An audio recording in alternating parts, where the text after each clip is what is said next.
Eliquis apixaban tablets reduce stroke risk better than warfarin, and over 97% of Eliquis patients did not experience a stroke. A first stroke occurred in 2.9% of warfarin patients versus 2.3% of Eliquis patients. Don't stop taking prescription Eliquis without asking your doctor. It may increase your stroke risk. Eliquis can cause serious and, in rare cases, fatal bleeding.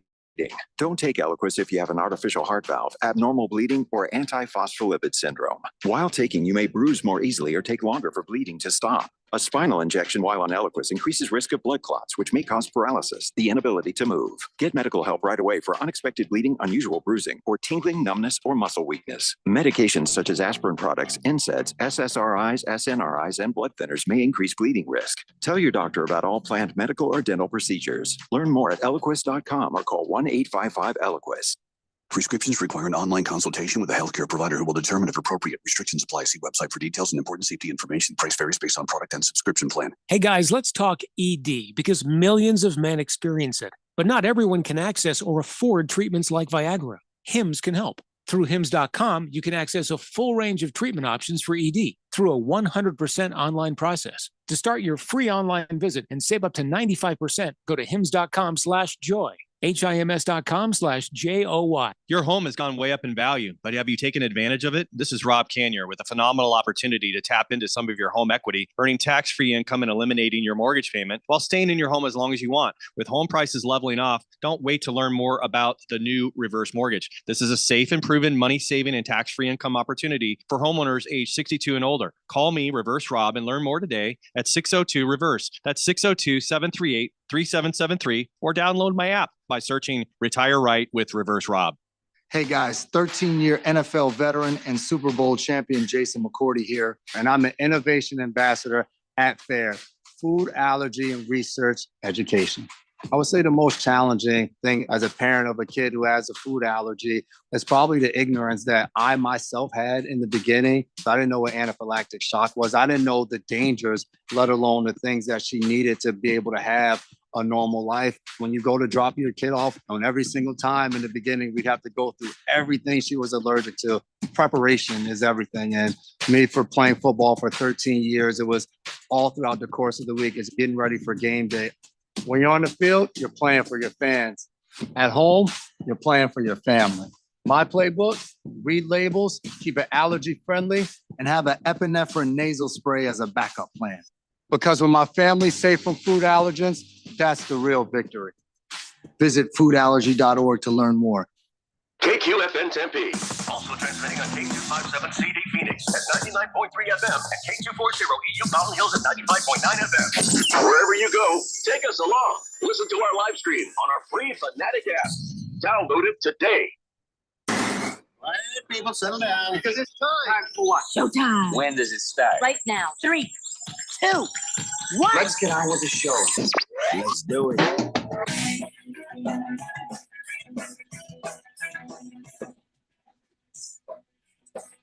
All right, everybody, it's Friday here on the Daily Blender, and your good friend, radio pal, Jeffrey O'Brien, alongside Randy White.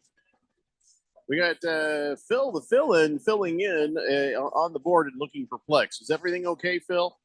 Is everything okay? Is perfect. Okay, because you had this look on your eye. You had this, like, something was going on kind of thing. And it's kind of nice to have somebody old enough to vote running the board for a change. You know what I'm saying? Yes, indeed. Indeed. So, Phil, you're millennial, right? I am, yes. Oh, I never thought I'd be glad to see a millennial. Oh, boy. Especially Phil, right? Yes, I mean, of course. if we can talk, right? I mean, yeah, no, it gets filthy around here. I understand how it works, gentlemen. No, sometimes the concern, sometimes that's just the lack of Botox speaking, you know? I see. Yeah, I think we are at that age. I think they recommend Botox for age 30 and up. So what you're saying is that your face is looking concerned because you haven't had enough Botox. Correct. I am lacking in my vitamin Botox, yes. I don't know if that's a vitamin as much as it's botulism. Yeah, who knows? I could use. How did we get here? We were talking about. I came upstairs, so I don't know about you guys. I drove past a lot of construction. Never mind. I'll just keep it to myself. Thanks. Keep what to yourself? I don't know even anymore. You guys are killing me right now. Slowly but surely. That is our plan. So, all right. So it's Friday. That's a good thing. It's It Friday. is. Yeah. And lots going on. And Ken Kittens is 100 million bazillion percent right. He texts in. He says, "Listen, this is a big weekend in sports. Game 6 is tonight. Hockey Game 7 tomorrow night. Possible Game 7s on Sunday. Tons of baseball. F1 Miami Grand Prix, Indy Bama Grand Prix." And NASCAR Texas, along with the Kentucky Derby, and down the stretch they come. That's right. Hey, Phil, did you ever pick a favorite horse? I did not. No. Could you give me the list? No, I'm not going to just sit here and read them off. Why not? I love the names. The But, names are half the Derby. Just look them up on the computer right there. Oh yeah. you hilarious. It's called your phone. Anyway, I'll tell you what, Phil, I will do that for you. I'll do it for I'll shout out some that haven't been taken yet. First off, there has been a scratch. Grande has been scratched from the field. Grande. I was missing him. Grande was a 20 to 1 odd horsey, and I guess got a cracked heel. And they're like, yeah, we need to let that heal. The heel has to heal. The They said, heel. yeah, it's not one you shoot them over. This is just one where you let them just try to, recover, I guess. Yeah. Yeah. So here's the thing. I have the horse called American Promise. That's my long shot at 30 to 1.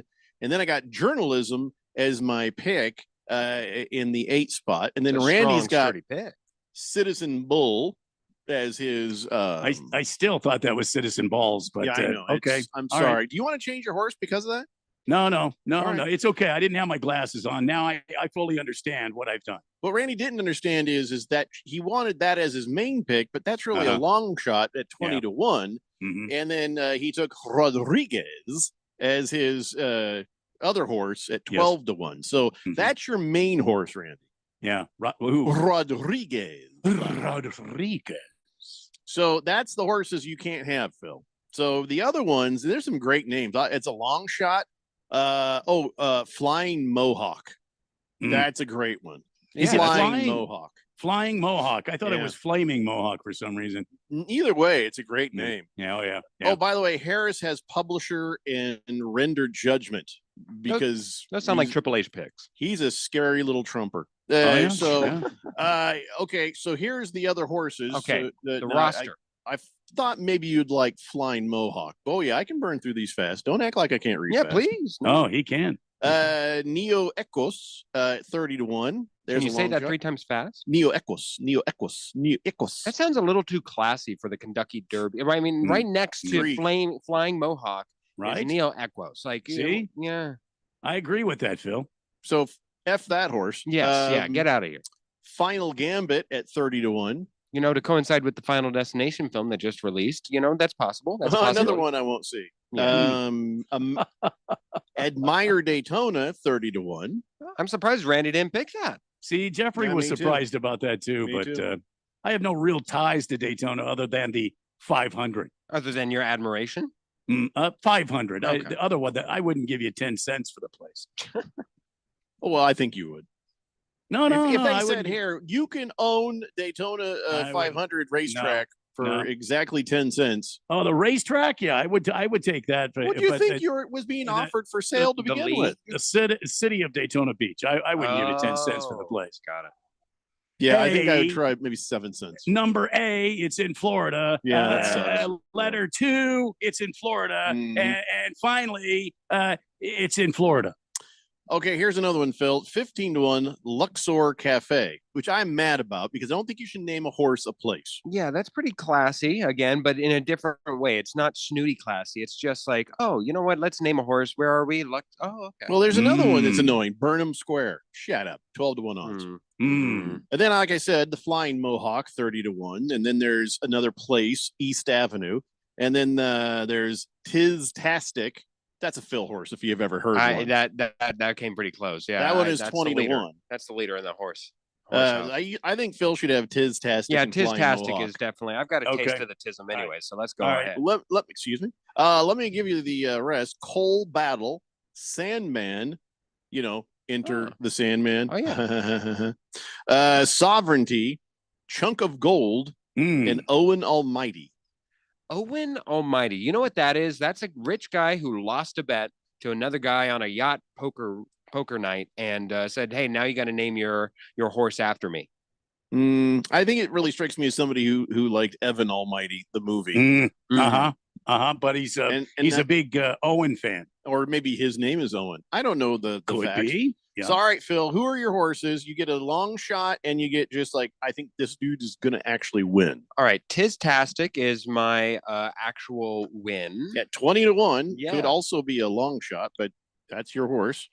And then did you say I really liked Legacy? No, actually, I'm sorry. There's nothing called Legacy here. Oh, yeah, that's why. Let's go with East Street or No, Easy Street. How can you do this? That's you my- can't pick a place. I have to. What It's do you- ju- what it do you mean reminds you me have of, to? It reminds me of Monopoly. Hmm. And I do like me a good Monopoly piece. Phil, there's Wow. another problem. Both Hmm. your horses have the same odds, 20-1. Oh, So you give- don't. You need a oh, long yeah. shot. Yeah, give me a longer shot. Well, then Flying Mohawk is 30-1. Let's go there. That's my long shot. So you've been talked into Flying Mohawk. I talked him into Flying Mohawk. Yeah, he Wow. was pretty available with those odds. Yeah. I Wow. just East Avenue's a place. Just King Kitten says sovereignty to win 5-1. Cole Battle, dark horse long shot 30-1. He's called a shot. The Jet says, good afternoon, gentlemen. You too, filthy. Good morning. Filthy Phil.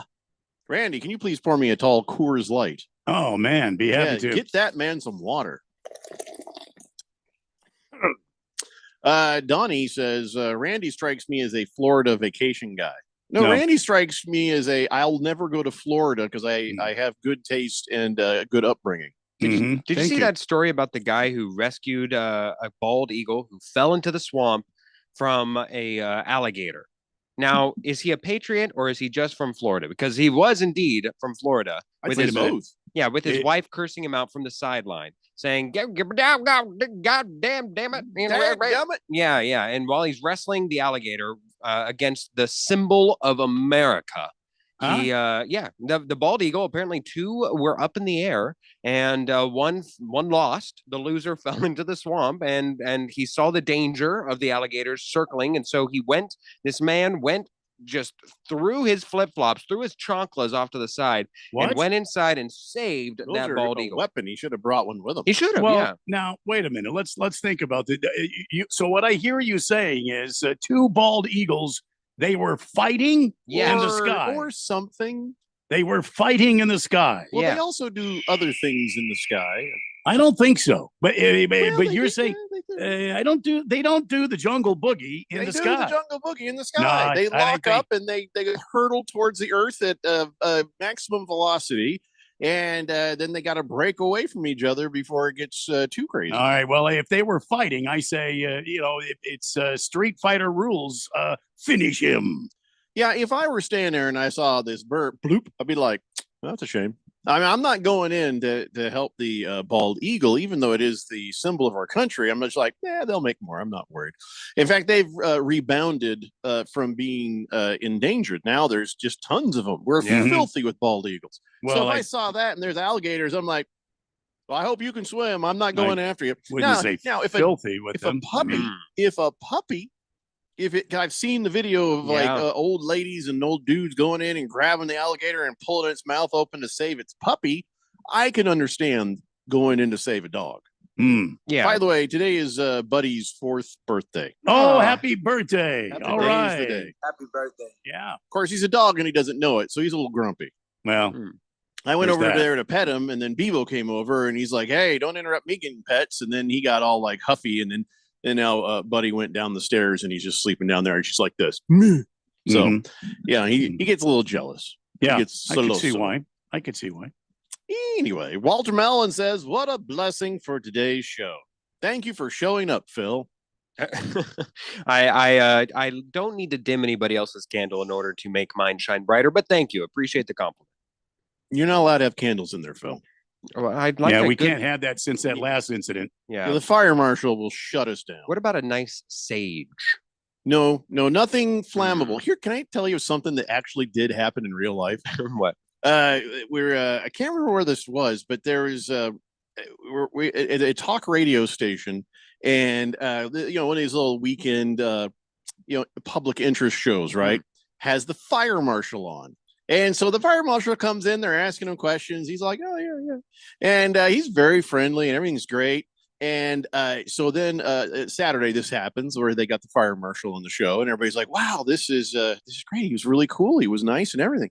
And we learned a lot. And Monday, the staff shows up to the radio station and it's locked up, padlocked, and a red tag on the door. Oh, boy. The fire marshal shut the location down because while he was on the air, he observed in the control room, the girl in there was burning a candle. Oh, boy. I bleep you not. It was about a week before that got resolved. Oh, Dead my. air, just nobody was allowed in. gosh. The fire marshal shut them down.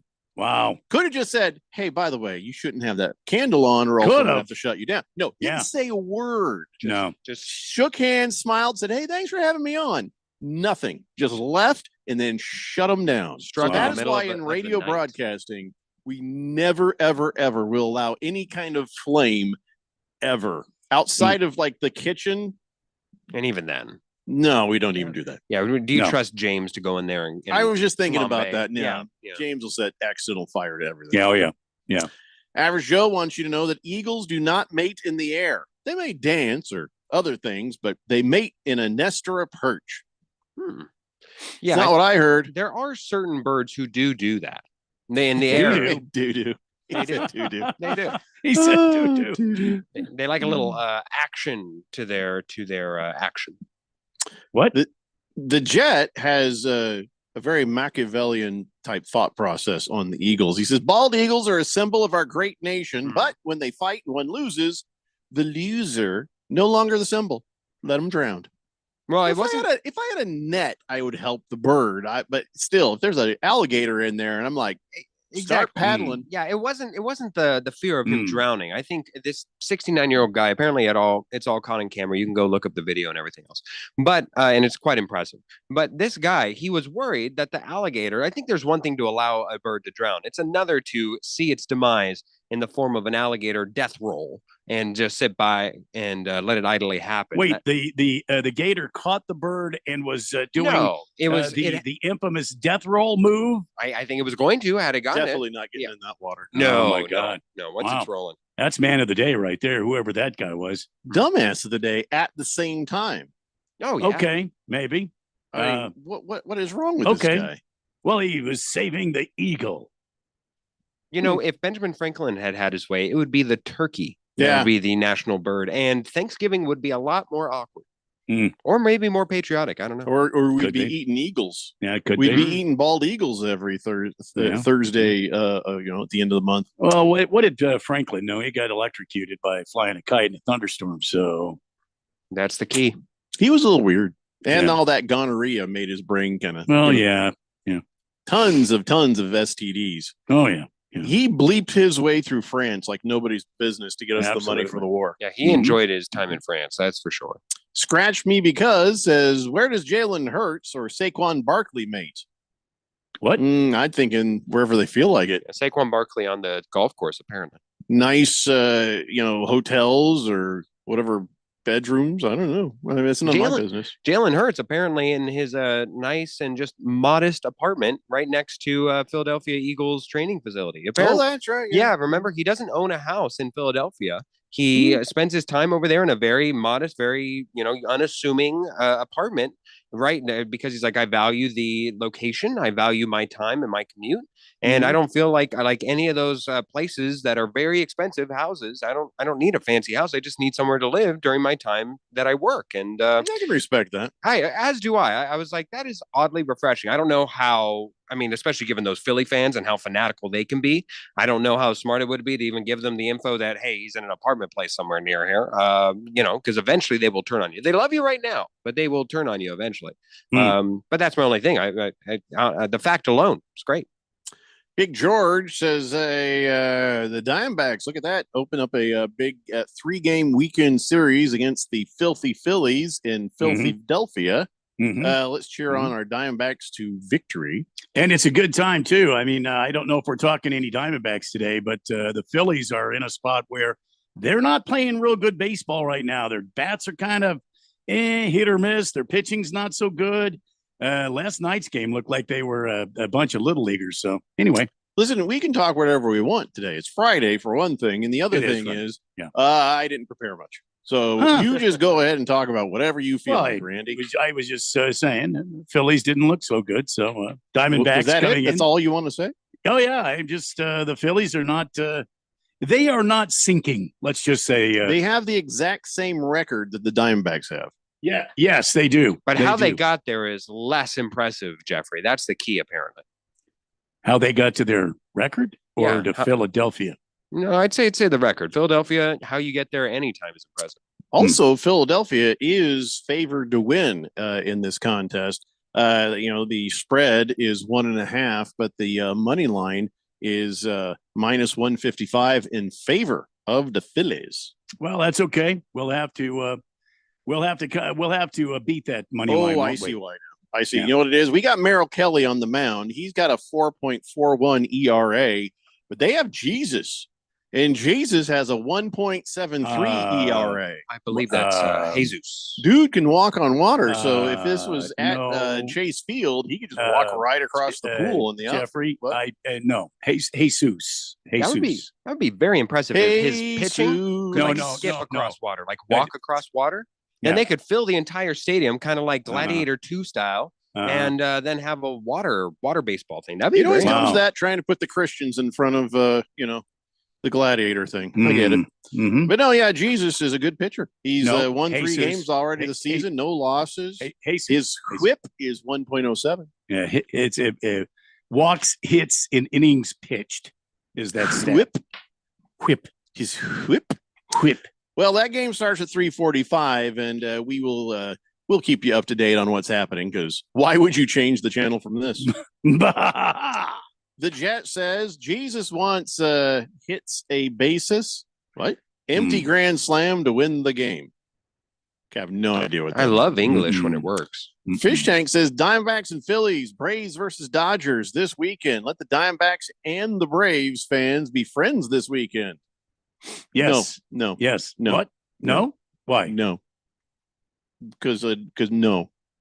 Because they beat us last time. They beat the Braves, beat us, so we got to be salty about it. We can't be friends with the Braves. Didn't the Braves beat us? Yes, but but they're not playing us this week.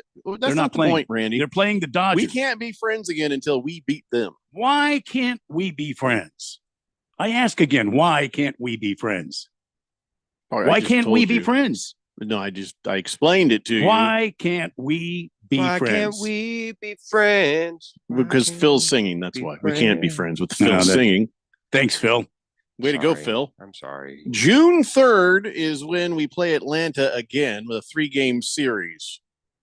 Only if we beat them then can we be friends. Okay. All right. I see what you're doing. Sorry, Fish Tank. I don't make the rules, even when I'm making some arbitrary rules. Yes. Diamondback dude says, did Harris leave us already? Gone no, he's too soon. Got that big wedding this weekend where he's going to confront. Right. He's going to confront Mom with his facial hair, and that's not how a Southern gentleman, I really presents himself. I wish I could have talked to her, because I would have told her how to solve this. If she wanted to get that stupid looking attempt at a beard off of Harris's face, he's 23, right? So all she had to do is, when she finally sees it, just start laughing. Just start laughing like that's true. She's like, sorry, I can't. It's just too. Oh my God! Just keep laughing. No, I don't think that's it, Jeffrey. You want to know what cuts more deeply than anything else is honest curiosity. I went out to a friend's birthday party. My younger sister came by, and we were just mingling. And then she pulls me to the side, as often we do, and she's like, "So, tell me about why are you wearing that?" And I was like, "What do you mean?" And she said, "Oh, no, it looks great." 100% honesty. Nothing could have cut me to the core more. So she thought, "What's the gag?" Yeah. She's like, "Okay, so tell me the joke. Let me get inside the joke." What's the gag? Oh, I was like, I am. I'm the joke. Thank you. What was that based on? Was it on facial hair? No, it wasn't facial hair. No, it was. I was wearing a. It was kind of like a turtleneck, but it was like short... the turtleneck you wore to that remote. No, because that worked because it's an entire sweater. But this one was a turtleneck shirt. Yes. I'm killing Randy. Randy's loving it. What was that, man? It's the You have entire a- ensemble. You need listen, Phil's gonna be filling in a couple of different times. You need to wear the shirt next time you come. I think I've already given it up. I've Oh. already I'm telling you, I already gave it up to the thrift store. My You needed girlfriend to see the shirt. My girlfriend was away for a couple weeks and she came back and she was like, "Yeah, I heard all about this. I did not approve that." So that shirt found its way to another country. it did. in It's the news. it's back in Thailand. Yes. Wow. Scratch Me Because says problem was Phil was wearing the turtleneck with his Speedo. Hey, But nobody could tell Well, that. It's under. No, he was sitting down. Unless it was over his pants again. Well, listen, we got to take a break. When we come back, let's talk some NBA. We got some NHL, all sorts of other assorted things. It's Friday. We'll talk about whatever the hell you want. It's the Daily Blender here on 1580, The Fanatic. Febreze. As a rideshare driver, I love keeping my car smelling fresh and clean. So when I'm driving, I only trust Febreze car vent clips, featuring 3 distinct intensity settings, because it's that little touch that sets me apart. I can turn the intensity down for subtle freshness, or I can turn it up for when I want lots of scent. So whether it's set to low, medium, or high, with Febreze car, I know my car's going to smell amazing. Which keeps my driver rating right where it belongs. Picking up, Oscar!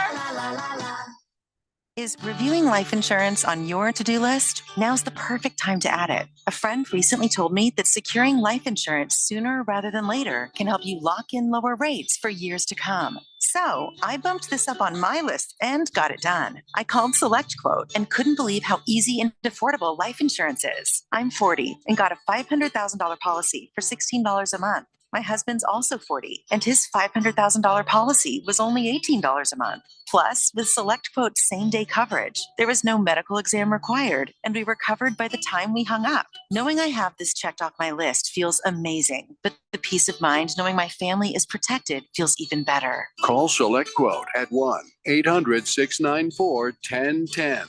That's 1-800-694-1010. Or go to selectquote.com to get your free quote today. 1-800-694-1010. Details on example rate at selectquote.com. Hey everybody, Mark Asher back to tell you about my great friends over at the Lund Mortgage Team. As most of you might know, I'm a big fan of loyalty and longevity. I love companies based right here in Arizona that have been around doing some great things for a long, long time. And oh boy, has the Lund Mortgage Team done just that. In the mortgage game, they're one of the best. In fact, I think they are the best. And I've been telling people about the Lund Mortgage Team for decades now, and I'll continue to do that as long as they continue to take care of all our listeners, and they do that every single day. So you could be next. Call today, 623-875-9940. Look, the Lund Mortgage Team, they're mortgage brokers. That gives them the unique opportunity to shop your rate around. They've also been in business so long, they realize fees are not the most important thing. They keep those nice and low. Call today, 623-875-9940, whether it's a HELOC, whether it's a new home loan, refinance, you name it. They've got you covered. LundMortgage.com or call 623-875-9940. We know how you feel. There's nothing better than a fall afternoon, an order of wings and a nice cold brew, and football. This fall, The Fanatic is your source for high school, college, and NFL football action. The high school game of the week on Friday nights, top line NCAA action on Saturdays, and the NFL primetime games. When it comes to football, we have you covered. We're 1580 The Fanatic, and always on at 1580thefanatic.com.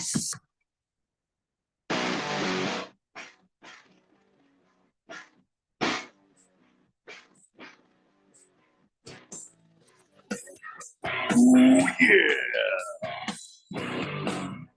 Daily Blender here on 1580 The Fanatic, and a shirtleneck shirt.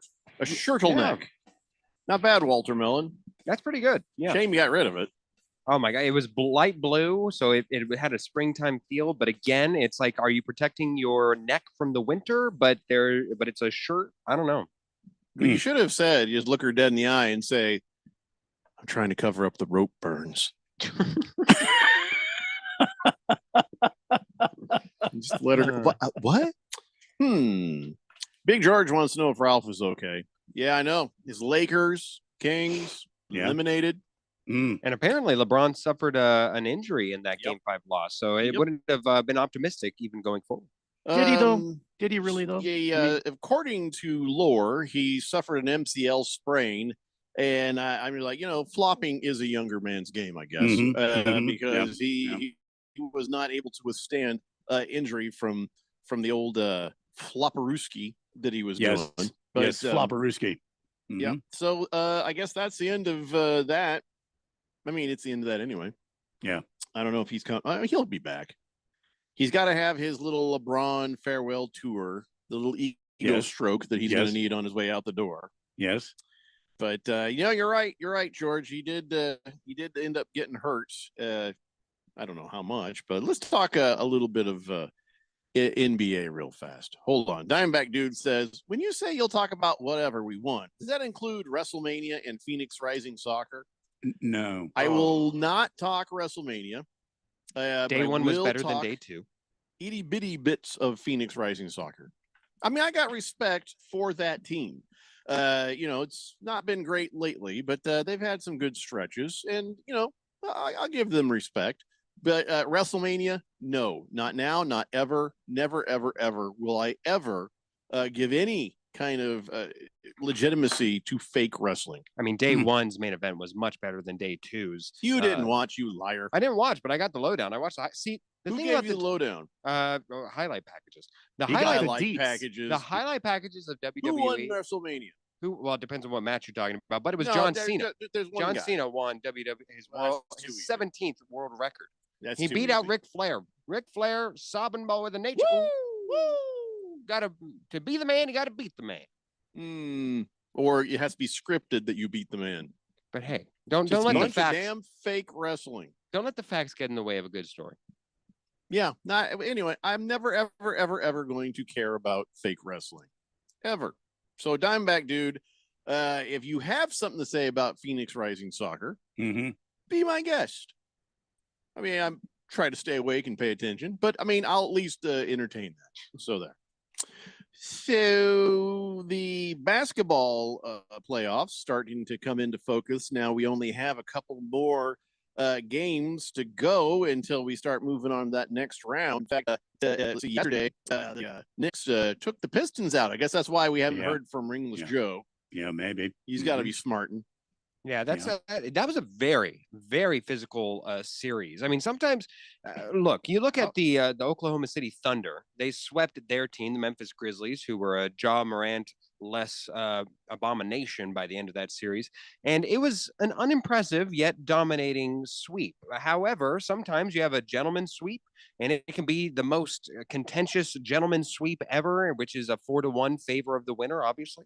And this Detroit Pistons New York Knicks series was highly entertaining. Highly entertaining. It wasn't a sweep if the other team won at least 2 games. No, exactly. It was a 4-2 game series that kind of felt like a 7-game series because each game, because how physical it was, right? Yeah, it was so physical in every game. I don't think that there was one blowout in the entire series. The Pistons got the physical thing down. Now they just need to know how to play basketball. That's what they need. Now, Brunson was Them and the clutch Magic. right there at the last minute. So give the Pistons credit for at least giving them a tough, almost going into overtime kind of game. Clutch player of the year. But did anybody ever doubt that the Knicks were going to go ahead and roll on past the Pistons? Now, I'm not a huge basketball guy. I don't have all the stats and all that information. So Phil's going to have to set us up on that. But I felt like the Pistons were a great match for the Knicks in this series. And I want to say kudos to the Detroit basketball Pistons for turning it around. It was just 2 seasons ago. Remember, they were a laughingstock. Just 2 seasons ago, they were a laughingstock of the NBA. And now they are contending in the playoffs, and it's good for them. I think for many years to come, we will be talking Pistons basketball in the playoffs, and I think they will just keep getting better.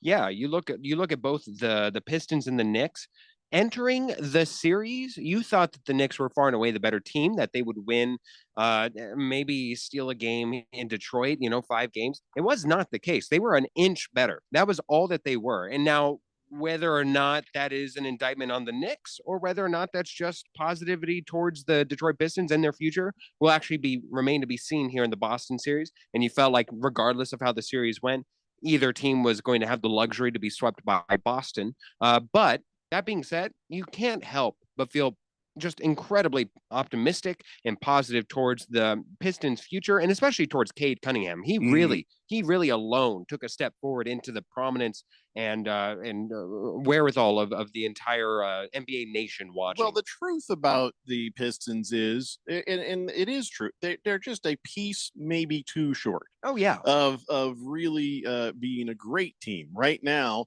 They are a physical team. They got it down on how to do that. Trying to bring back the Pistons of old. All right, you got the spirit, you got the ability. Now you just need a little more help to get you past moments like this. So, all right, so the Knicks will move on and play the Boston Celtics, and well, that'll be the end of the Knicks. Yeah. Also, last night we had the Nuggets and the Clippers. Game 7, baby. Tied them up and take them to a Game 7. That Game 7 will happen tomorrow.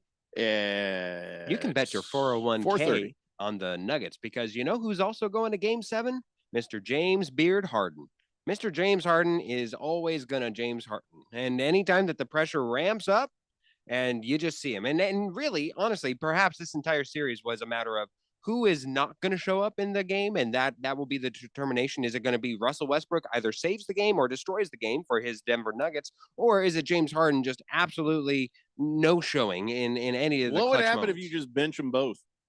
God, you bench Harden, you bench Westbrook, and now what? What an entertaining game that would be. Everybody be like, I don't know what to do here. So tonight, just one game left between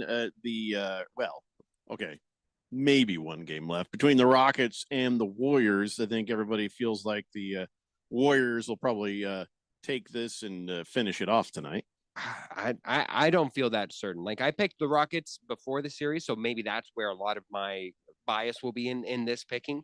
But you certainly felt, if you were the Golden State Warriors and you picked them to start out the series, that being a veteran presence and a veteran savvy team that they needed to finish the game and finish the series quickly, because talent wise, technically, the Houston Rockets have a deeper team, have a better overall team. It's just you felt that the top 3 stars of the Golden State Warriors were much better and certainly more experienced than what the starting 5 of the Houston Rockets offer. But with more experience, more games under their belt, the Houston Rockets are starting to become more comfortable. They're starting to have out offensive explosions. And Jimmy Butler has that injury that he's been battling through. He certainly has a Hall of Fame worthy will. Like, that is his superpower, apparently.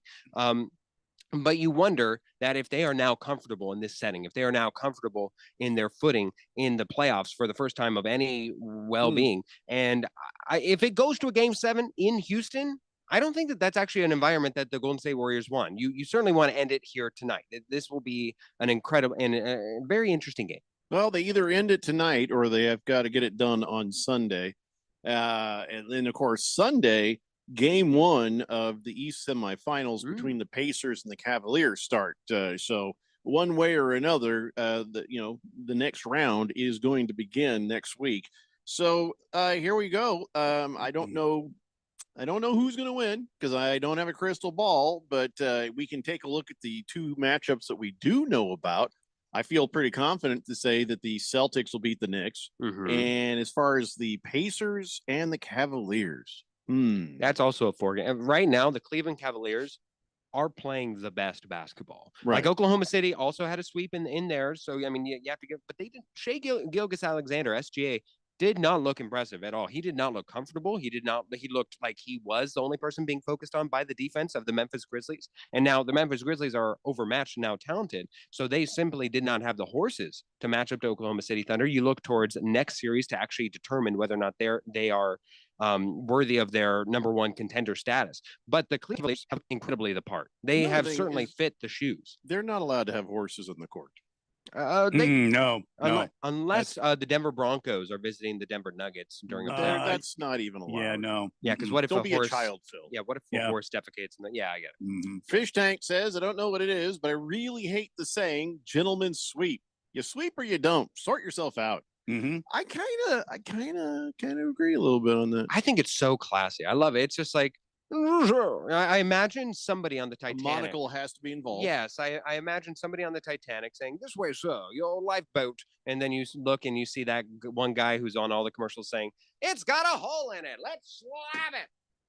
like, and it's just a beautiful. I really don't know how that connects to a alliteration. gentleman's suite, I but don't know. I'll allow it. Fish Tank also says, I know James Harden is a habitual choker in big spots in games, as Speedo Phil mentions there, but he's the greatest ASU basketball alumni player of all time, right? Or am I missing someone? No, that is certainly true.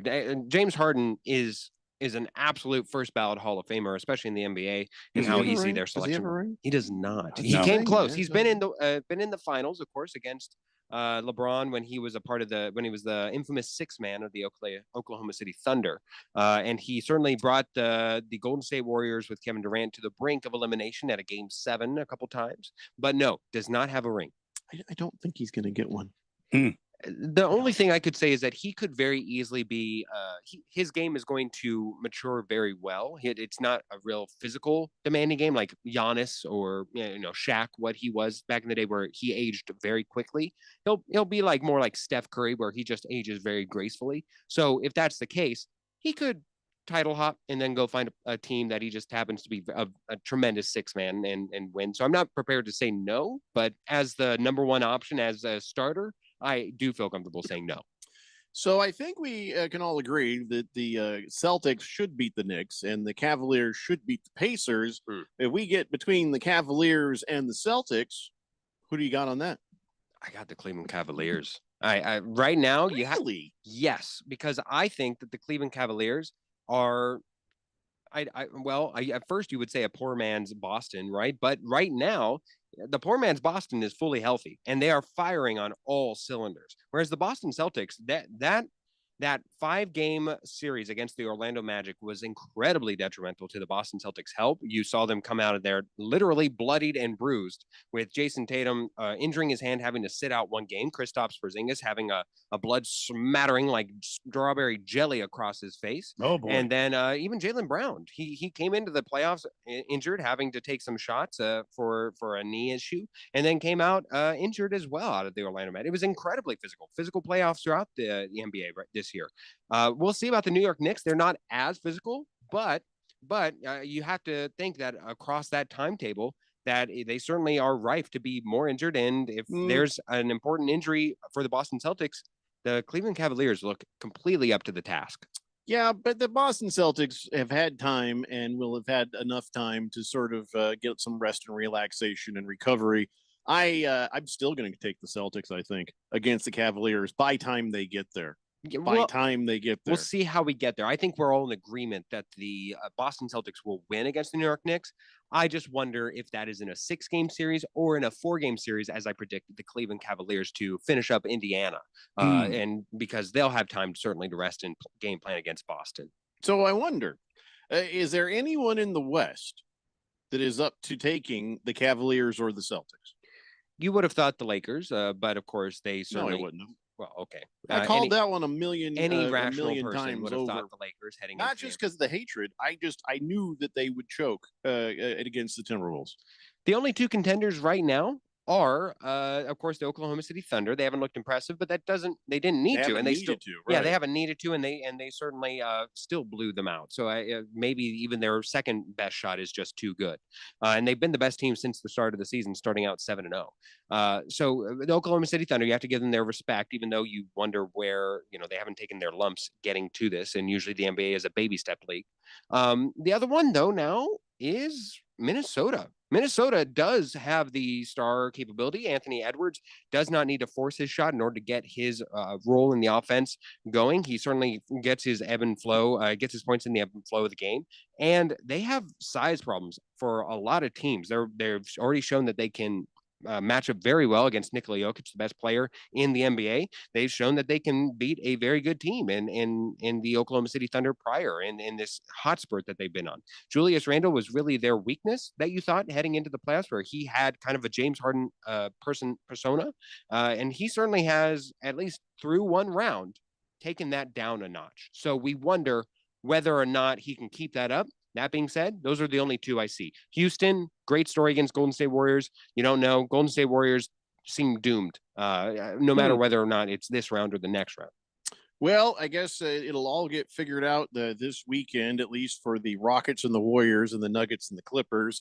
and we will start up the rest of the playoffs next week. We got tons more to talk about, tons of your texts to read, and we'll come back and do that. It's the Daily Blender here on 1580 The Fanatic.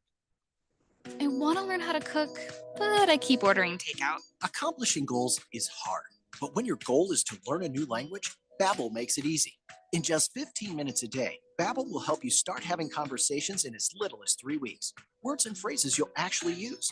So when someone asks, "How's your French going?" you can say, Babbel facilite grandement l'apprentissage d'une nouvelle langue. Now save up to 50% on your Babbel subscription at Babbel.com. That's Babbel.com. Here at the Almond Joy Factory, where tropical vibes abound, we use soft, fresh-tasting coconut. The crunchiest almonds and delicious chocolate candy. But do you know what our most important ingredient is? Sometimes you feel like a nut. Sometimes you don't. Almond Joy's got nuts and something even way better than that. Yes, Almond Joy is made with almonds and joy. This is the story of the one. As a safety manager at a manufacturing plant, he does everything he can to keep his coworkers safe. From finding ways to reduce risks to keeping safety supplies in stock. And for that, he relies on Grainger. Grainger offers a broad range of quality products and next-day delivery, so he can always play it safe. Call 1-800-GRAINGER, click Grainger.com, or just stop by. Grainger, for the ones who get it done. Cars aren't the only vehicle on our roads. Arizona drivers, don't forget to look out for motorcycles. That means checking your blind spots. Motorcycles are hard to see, day or night. They move and stop quickly, too. So keep your distance whenever you see them and stay focused on the road, not your phone. Make sure you're protecting everyone on our streets. Stay on the lookout for motorcycles. This message is sponsored by the Arizona Governor's Office of Highway Safety. Will Shakespeare here. Back in my day, I invented over 1,700 slang words like swagger, bedazzled, and my personal favorite, besmirch. But even I have trouble understanding slang words like yeet or bougie or this is fire. Actually, it is extremely smooth Shakespeare vodka. Okay, boomer. See what I mean? But there is one word that describes the pure quadruple distilled spirit crafted from an 8th century Polish recipe the first time you try it. So lit. I couldn't have said it better myself. Shakespeare vodka. So lit. Let's say you've got questions. You're looking into solar, but you don't know where to start. Well, Harmon Solar has the answers. Hi, I'm Jeffrey O'Brien, and listen, there's a couple of ways you can go here. One, visit harmonsolar.com, browse around, because right across the page, they got links to all sorts of great information, like frequently asked questions, equipment, tax credits, even testimonials. Or just give them a call, 800-281-3189. Ask them directly. They'd love to hear from you. That's 800-281-3189. Or just go to harmonsolar.com. 1580 The Fanatic. And at 1580thefanatic.com. Your home for sports.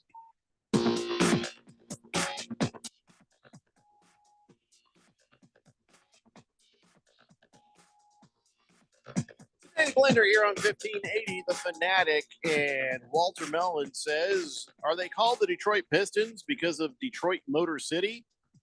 Well, yeah. I'm sorry. Is that rude of me? Maybe R. Kelly was from there. I don't know, but that's about it. I think both. I think both is probably true. Could be. Yes, Walter Mellon. Dimeback Dude says, well, fair enough. What do you think about the Phoenix Rising facing the... I'm going to stop you there. We don't know anything about it. Do you know anything about it, Phil? European Phoenix football. Rising. Yeah, no. I'll read the rest of it. See if you have something. He says they're facing the reigning USL Championship title holders, the Colorado Springs Switchbacks. And it's tomorrow at, why are you using military time? At 6 p.m. He put 1800 hours. Yeah, 10-4, good buddy. The game will be on Arizona Family Sports and the CBS Sports Golazo Network. The Rising are searching for their first ever win at Wiener Field in Colorado. Oh, boy. Oh, I'm sorry. Brought to you by Wiener Schnitzel. No, Widener. Sorry. Oh. My readers, I think it's probably time. Yeah. Oh, yeah. So, sorry, Dimeback Dude. I mean, yeah, we don't know anything. Do you know anything, Phil? Is there anything? No, you know, it's soccer. The problem with soccer that I always say, and I have any, fixes or anything, it just becomes football. Like that's my problem with soccer is I think it's one of those that maybe in person I'm missing out if I go in person. Wait. Did you say your problem with soccer is it just becomes football? Yeah, Is my that what nothing you just like said? football. No, I'm saying my problem with okay. soccer is that Uh-huh. anytime I try to fix what I find wrong with soccer, Uh-huh. it Uh-huh. becomes football. Like Hey, see, you did it again. You see what I mean there? I do. Are you hearing yourself, Phil? No, Randy, it's a good thing. What? It's a good thing. He's like, every time you watch the soccer, right? Uh-huh. And he's kind of like, oh, they should do there. They should put lines in the grass so you can see how far they have to go.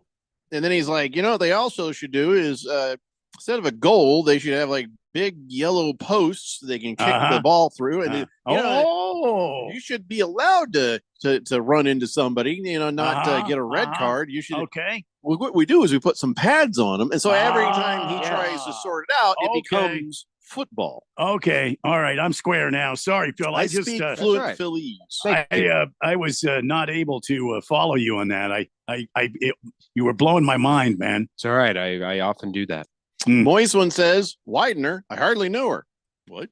Hefty Lefty says 1800 is how long it takes to get a goal scored. Oh, I see. 1800 minutes. Yeah, military time is the Android phones of the iPhone Android debate. Oh, shut your mouth. I automatically know military time because we use it on our automation and stuff in radio. And by the way, Android updated to a new thing. And I'll be honest with you, it changed all my stuff. Uh-oh. So I had to go, but outside of that, I love Android. Android works perfect for me, and I don't have to pay for any of my apps. And see, anybody who absolutely demands that everything is military time says that it's better, and yet everybody else is like, just say PM. It's 2 seconds. I more don't out of your- demand military time, but I think Android is better than. But that's because you know why? I've always used it.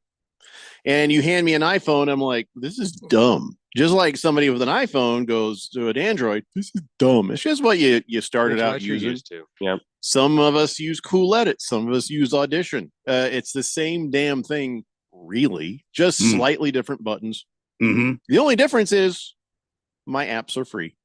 602 Pats fan says, shut up, Phil. Big George says, Ketel Marte just singled his first at-bat back from the IL, so good to have Kettle Metal back. Yeah, Ketel back in action. I told you guys it was going to be close. Yeah. We used to have somebody who listened to the show who just got all kind of angry when I called him Kettle Metal. They're like, say his name right. And it's like, I don't think he's going to hear or be upset about it. But it is nice to see the Diamondbacks have only one out and they're on 2 bases. So, yeah. Oh, look, somebody named Suarez is up to bat. Suarez. Wonder how that's going to go. Eugenio Suarez. No, Moist one. It's not Harvey Keitel, although that's pretty good. T-Licious says Byron Scott and Fat Lever are ahead of Harden as far as ASU alumnus status. Oh, no. Fat Lever? Come on. Byron Scott? Come on. No. That's what he's saying. I would venture to say that Harden has way more accolades. He doesn't have a ring yet. I think Byron Scott does. Fat Lever does not have a ring. He's not in the Basketball Hall of Fame. Well, I feel he just like says he's ahead of him in status, at least. I feel like Fat Lever. James Harden is going to be far and away the best ASU alumnus when it comes to basketball. Well, I mean, and that's not great. I mean, he's good. Don't get me wrong, but it's not great that he's our dude. I get what you're saying, but because he ain't done nothing yet, and there's a pretty good question mark about whether or not he ever will. He's been an MVP of the league. He's 11-time All-Star. The guy's been on championship contending teams. He's turned entire teams around. Look what he did to this Clippers team. I mean, the Clippers were struggling before he got there, and he's been the kind of the missing piece that has got this team to start moving forward again. So let me give you a comparison, and I think this is going to help. This is the comparison. Are you ready? Here we go. I'm ready. James Harden is Carson Palmer. James Harden is Palmer. Palmer Great is Harden. numbers, great player, but then when you really need him to come through, nope. Well, to that end, you know who else? And I'm not a James Harden apologist, so please don't hear me as being that. I know it sounds like that right now. I'm not a big Harden fan, but you know who was also not? It was very close to being a Carson Palmer. Randy Johnson. What? Yeah, he had nothing. He would choke when he got to the playoffs. He had no way of making it through the playoffs. And then he finally broke through one year. And guess what happened? Is that kind of like the oh my gosh, now I'm missing his name, but the guy from the Dodgers who the pitcher who's still there, who's considered Tim Stevenson. No, the current pitcher, he's a lefty, Clayton Kershaw. Billy Goldman. Clayton Kershaw, where had great accolades, was a phenomenal pitcher, but that's sad when somebody gets accolades. You got to be very careful and protect yourself out there. You really should look into some sort of a charitable effort to help those with accolades. Mama, maybe Walker do a run. said I have accolades. That's a deep dive. Sorry, go ahead. But yeah, no, I can see your point, and it's an interesting one. I think Harden's a little bit different. It's hard. I think Harden right now, I think a better comparison is Lamar Jackson, because both are MVPs, which I think certainly outshines anything that Byron Scott did. Like Byron Scott may have a Defensive Player of the Year thing under his belt, maybe. But didn't he? Doesn't Byron Scott have a ring though? He does. But a ring. I mean, you ask a lot of these people in the Hall of Fame, in the various Hall of Fames, they'll take a Hall of Fame jacket because they know that those accolades that they are able. That they're able to achieve on is something that is on their own. It's shown that your excellence shone through. Whereas a championship, you are at the behest of other people. You are at the mercy of whether or not an Aaron Gordon can tip in a basketball with 0.01 seconds left. You are at the mercy of a Kawhi Leonard hitting a shot over you in Toronto and propelling that team to an NBA Finals run. You're such at the mercy, as opposed to an MVP. That is personal glory. That is personal, something that you did that is recognizing you as an isolated person. If we learned anything from Jerry Jones, is you got to find that glory hole. You got to find the glory hole. That is true. Moist One says James Harden is closer to Larry Fitzgerald. No, because see, Larry Fitzgerald. James Harden falls apart at wrong moments. Larry never fell apart.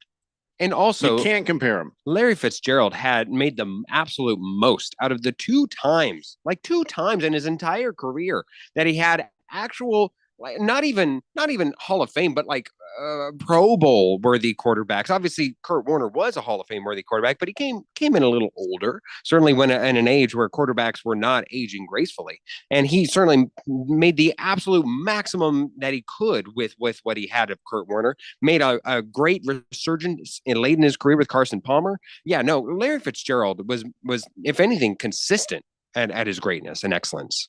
So in conclusion, are you high? Could be. 602 says respect for Larry for sticking with the same team his whole career. Why? Yeah, I don't. Why does that matter? I would have been fine. It was cool that he was a Cardinal for Cardinals fans, but how does that make him better or worse? There were rumors at the end, like especially I think that last year where he waited a year to announce his retirement, where possibly he could have gone to. He went on a walkabout. Yeah, saw him again. Yeah, he could have gone to the Kansas. Like there were rumors that he could go to the Steelers, to the Patriots, to a couple places where they were at least playoff bound. And I thought that the overwhelming majority of Cardinal fans were quite happy with hey, if he wants to go chase a ring, he's certainly earned that right to do so. I think we all agreed that we'd understand that. Yeah. So I don't see it's a nice thing, if you're Ray Lewis and you finish your entire career on one team and also you're able to win championships and also win on your way out. That makes a lot of sense. Other players are not blessed with that. Hey, Larry called me a Hall of Famer, by the way. I just want you guys to know that. Did you ever hear that interview? I never did. Yeah. Larry.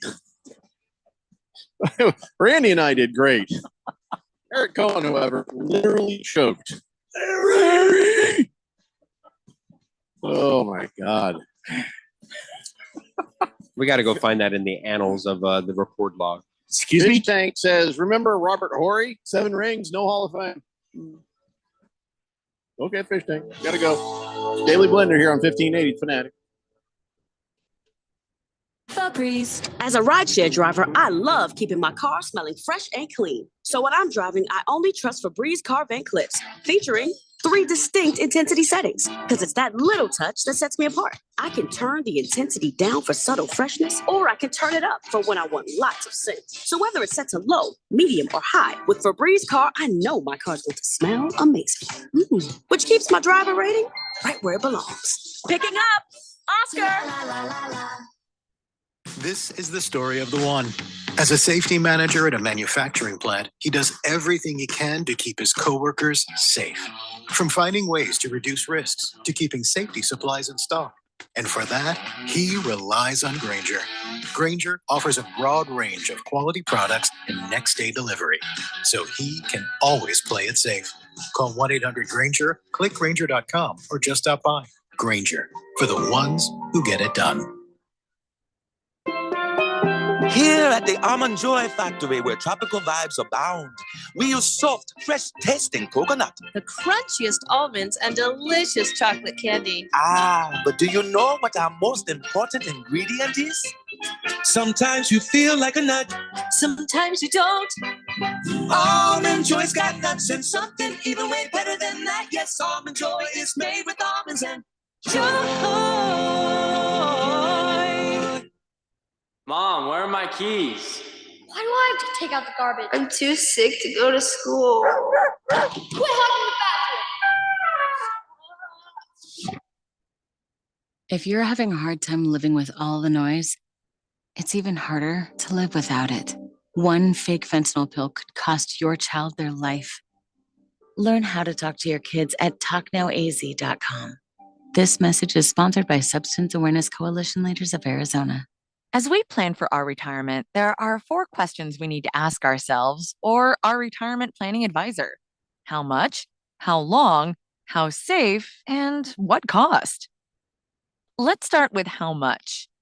That is, how much income we think we'll need each and every year for the rest of our lives, including all the activities we want to enjoy during our retirement, like travel, recreation, and entertainment. Plus the cost of housing, including repair and maintenance, taxes, insurance, and utilities, as well as the cost of healthcare, including expenses not covered by Medicare. Enjoy safe, secure lifetime income of 5 to 9% for life, depending on age and deferral period, with no fee deductions and no annuitizing. Guarantees rely on the financial strength of the insurer, so let's compare free in Scottsdale. For more, visit IQannuity.com, IQannuity.com, IQannuity.com. KQFN Tempe. Also transmitting on K257CD Phoenix at 99.3 FM and K240 EU Mountain Hills at 95.9 FM. All right, people, settle down. Because it's time. Time for what? Showtime. When does it start? Right now. 3, 2, 1. Let's get on with the show. Let's do it.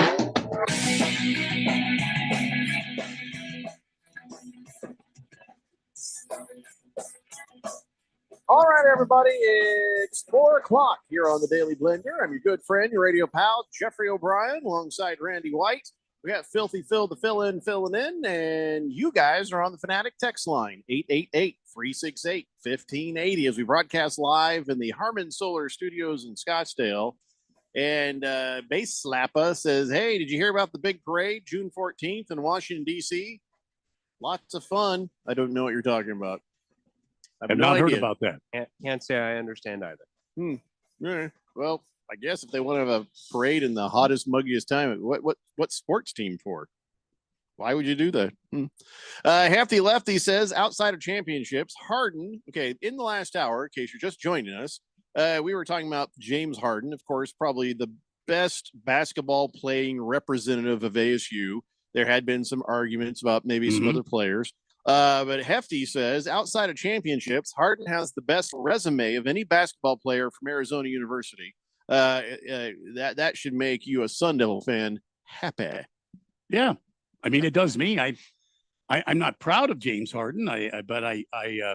but I'm happy to see him out there representing ASU, and he certainly is a guy that gives back to his university, and he comes back all the time. What is the downside, in your opinions, about James Harden? Well, I mean, there's been a couple of things where I didn't appreciate the way he went about his business with teams. You know, he showed up Lack at camps. of effort. Yeah, he showed up at camps out of shape. He's getting paid an enormous amount of money. I'm getting paid an enormous amount of money, and I show up every day out of shape. Well, we're talking about a professional sports team, not a radio talk show genius. I'm just saying. The way he went to China and called out people. I don't do my business that way, and I feel like it's just not cool to do, to settle things out in public. And I guess James Harden is very well capable of doing that and has done that in the past. Phil, what do you think is the downside of James Harden?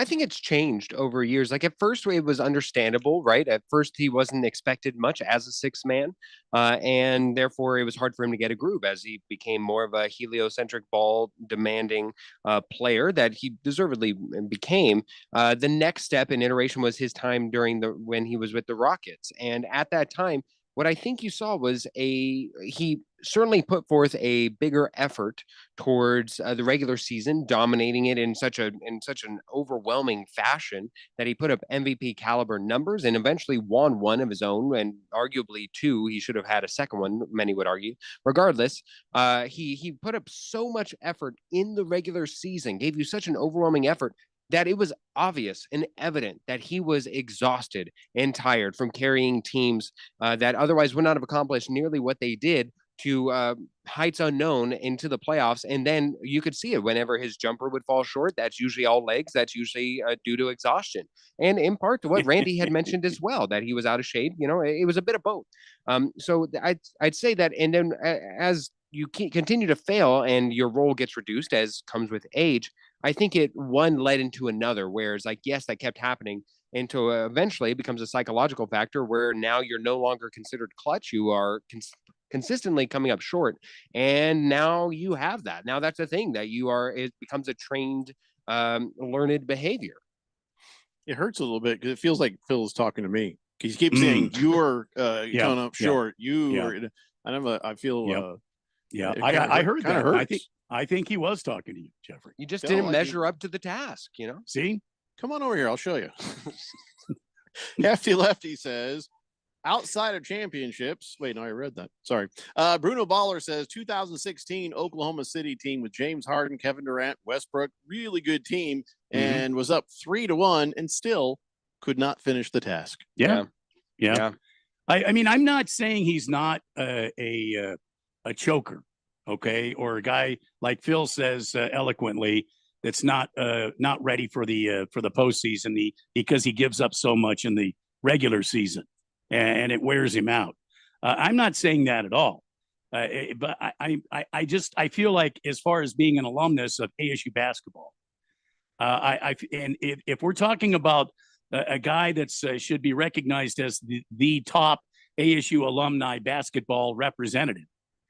In my opinion, it's far and away. Yes. It's the beard because Fat Lever, he was great. But Byron Scott, he has a ring, a defensive player of the year. Great. But I mean, James Harden, look at what he's done and look what he's accomplished in his career. All he needs really to do is get a ring. And I think he would just, he would close the deal there. Yeah. I certainly think a ring, even a ring that's not on him. Like if he were to join the Lakers at one point and he were to be a six man or something like a la Wilt Chamberlain in their day and everything else. If he were to ever do that and win a ring, it would offer a lot of forgiveness, a la Dwight Howard. People know, I think, to a mass extent that he won a ring. I think you ask people in like about 5 years, they'll be like, yeah, he won a ring. I think he won a ring in Orlando. Isn't that right? Yeah. No, wait, maybe he was in Houston, forgetting that he was just a six-man rotation guy for the Lakers. I don't think the memories are that short. Possibly. I don't think so. Possibly. Chosen One says, I love these stats. And here's what he sends me. LeBron James, fourth quarter stats in round one, game one, 4 points. That is so unfair. On 40% field goal. Game 2, 6 points on Wow. 25% field goal Wow. shooting. Game 3, no points in the last Wow. 5 minutes. Oh. Game 4, no points, 0% field goal. And game 5, 5 whole points on 28% field goal percentage. Wow. Yeah, I'd like to see the stats on Michael Jordan's fourth quarter points in the postseason in year 20. Oh wait, he retired before. I forget that. Sorry, that's How many rings did embarrassing. he retire with one team? Oh yeah. Don't. Regardless, Just my- don't, Phil. LeBron Just don't. James was the best defensive player in the fourth quarter on those series, on those games, time and time again, making incredible defensive efforts each and every time. And it was It's very fun, impressive. Phil. It's fun. That's all. Listen, I'm the first person who says LeBron James is still a freak in nature, still plays at a high level, still whatever. But during this, these playoffs, those are fun stats. If you dislike LeBron James. If you did, I mean, it's pointing at. We can all be cruel about Steph Curry. He had a phenomenal game 1 and a fantastic game 3. Game 2, you look at, he gets pulled off the floor consistently because he's a defensive liability. But remember, Phil, you have to be cruel to be kind. I've heard that. That's true. Oh, okay. Mhm. Yeah. Donnie says, "How did LeBron do this past week, Phil?" Got injured. He in the last minutes of a game, maybe he tore an MCL. Come That on. man was suffering. Oh, brother, we were suffering because he's like, ah! That's a thing you can only get on TV. Moist one says, "Leave my glorious king alone." Hefty Lefty says Harden wasn't on the Thunder team that blew the 3-1 to the Warriors. Yeah, by the he way. wasn't. He was already gone. I believe. I want to say that he left the absolute next season after they went to the finals. They chose Serge Ibaka over James Harden. Chosen one says, "Hey Phil, the difference with Curry is he doesn't walk around claiming to be the GOAT." Oh, but he very much enjoys people who say that. He very Well, much I'd enjoys. enjoy it. Anybody would. Yeah, Why and- wouldn't you? And especially he enjoys calling himself the best point guard of all time. He enjoys that. Oh, I don't think he ever I don't know says about- that. yeah, I don't think I've ever heard him say that. You just made that up. I'm pretty sure he's That's he's false said- news. Provide the tape. All right, I think let that's me look. false news. You find where he actually said that. Not on that computer. It's broken. You're, not- I am. you're probably the going to kill greatest that point computer. guard. Use your Yeah. phone. Use your phone. And it better not be AI because we know. Moist one says Curry is the GOAT shooter. Yeah, he's also a freak of nature with his circus shots. Oh yeah, he's incredible. I think you can also just say though that like look at Steph Curry's defensive ratings at the end. It's picking and choosing things to fit your own narrative. It's ridiculous. I don't think Steph Curry has a narrative. He's just trying to win some games. Big George says, "Oh, boo. Phillies just took a 1-0 lead over the Diamondbacks on a Kyle Schwarber double, scoring Trey Turner overdrive." Okay. Well, the game just started, so everybody calm down. It's Just been a calm nice down. season, everybody. Just been a nice year. Bruno Baller says, "Was Randy referring to Nick Lowe's song from the 80s, Cruel to Be Kind?" I don't know what you're Was that talking in about. the 80s? I don't know what you're talking about. Average Joe says, "Aside from the year 2001, Randy Johnson's postseason stats are horrible. 2 wins, 8 losses, and an ERA over 6. You say that to his face. I don't think anyone can unless I they ain't have a going there. letter. I don't even want to be in the room when it happens. He'll All probably agree with you if I know Randy Johnson.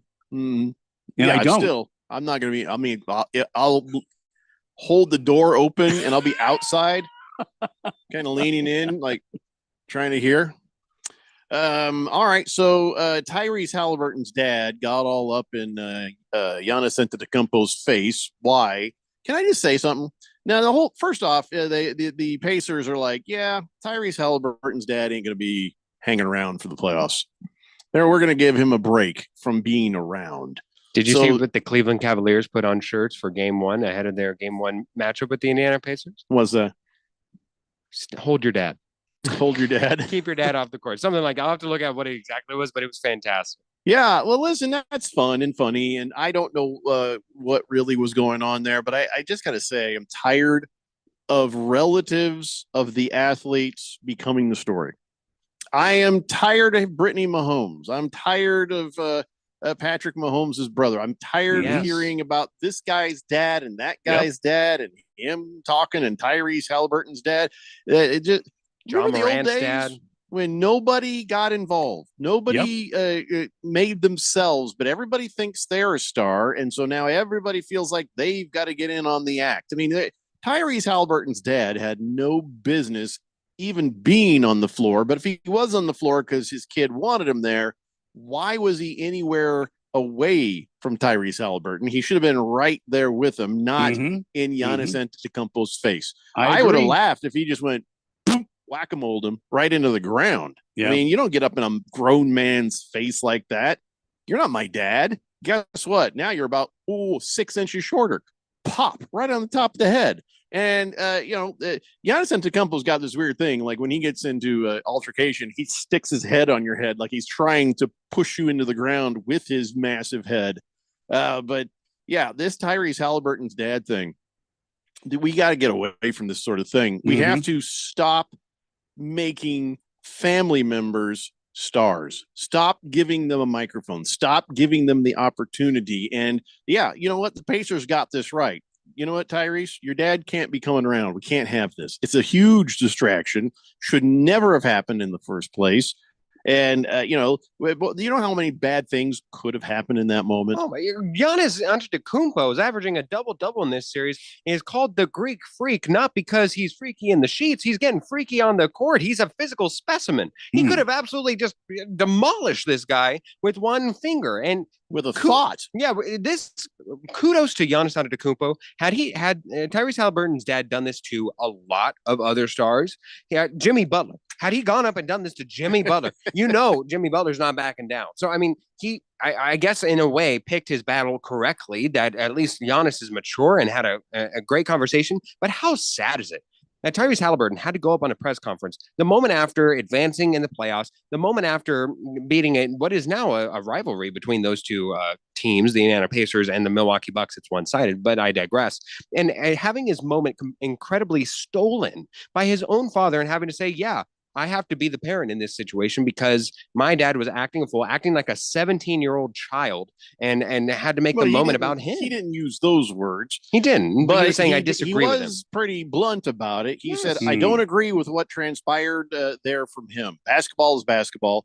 Let's keep it on the court. I think he just got excited, saw his son make a game winner, came on the court, and he just needs to allow me to play basketball and stay over there. Yeah. I'll come to him to celebrate. Yes. But the emotions of the game, got excited. I talked with him. I'll talk with Giannis. I don't think my pops was in the right at all there. And also, I mean, Giannis, again, he admitted at first, I don't think he would have been out of his rights to bop this guy, not knowing that this isn't like just some random fan who's coming up to like who knows what's underneath the flag, and just been like, hey, what are you doing? Get out! I'm trying to exit the arena after a crushing loss.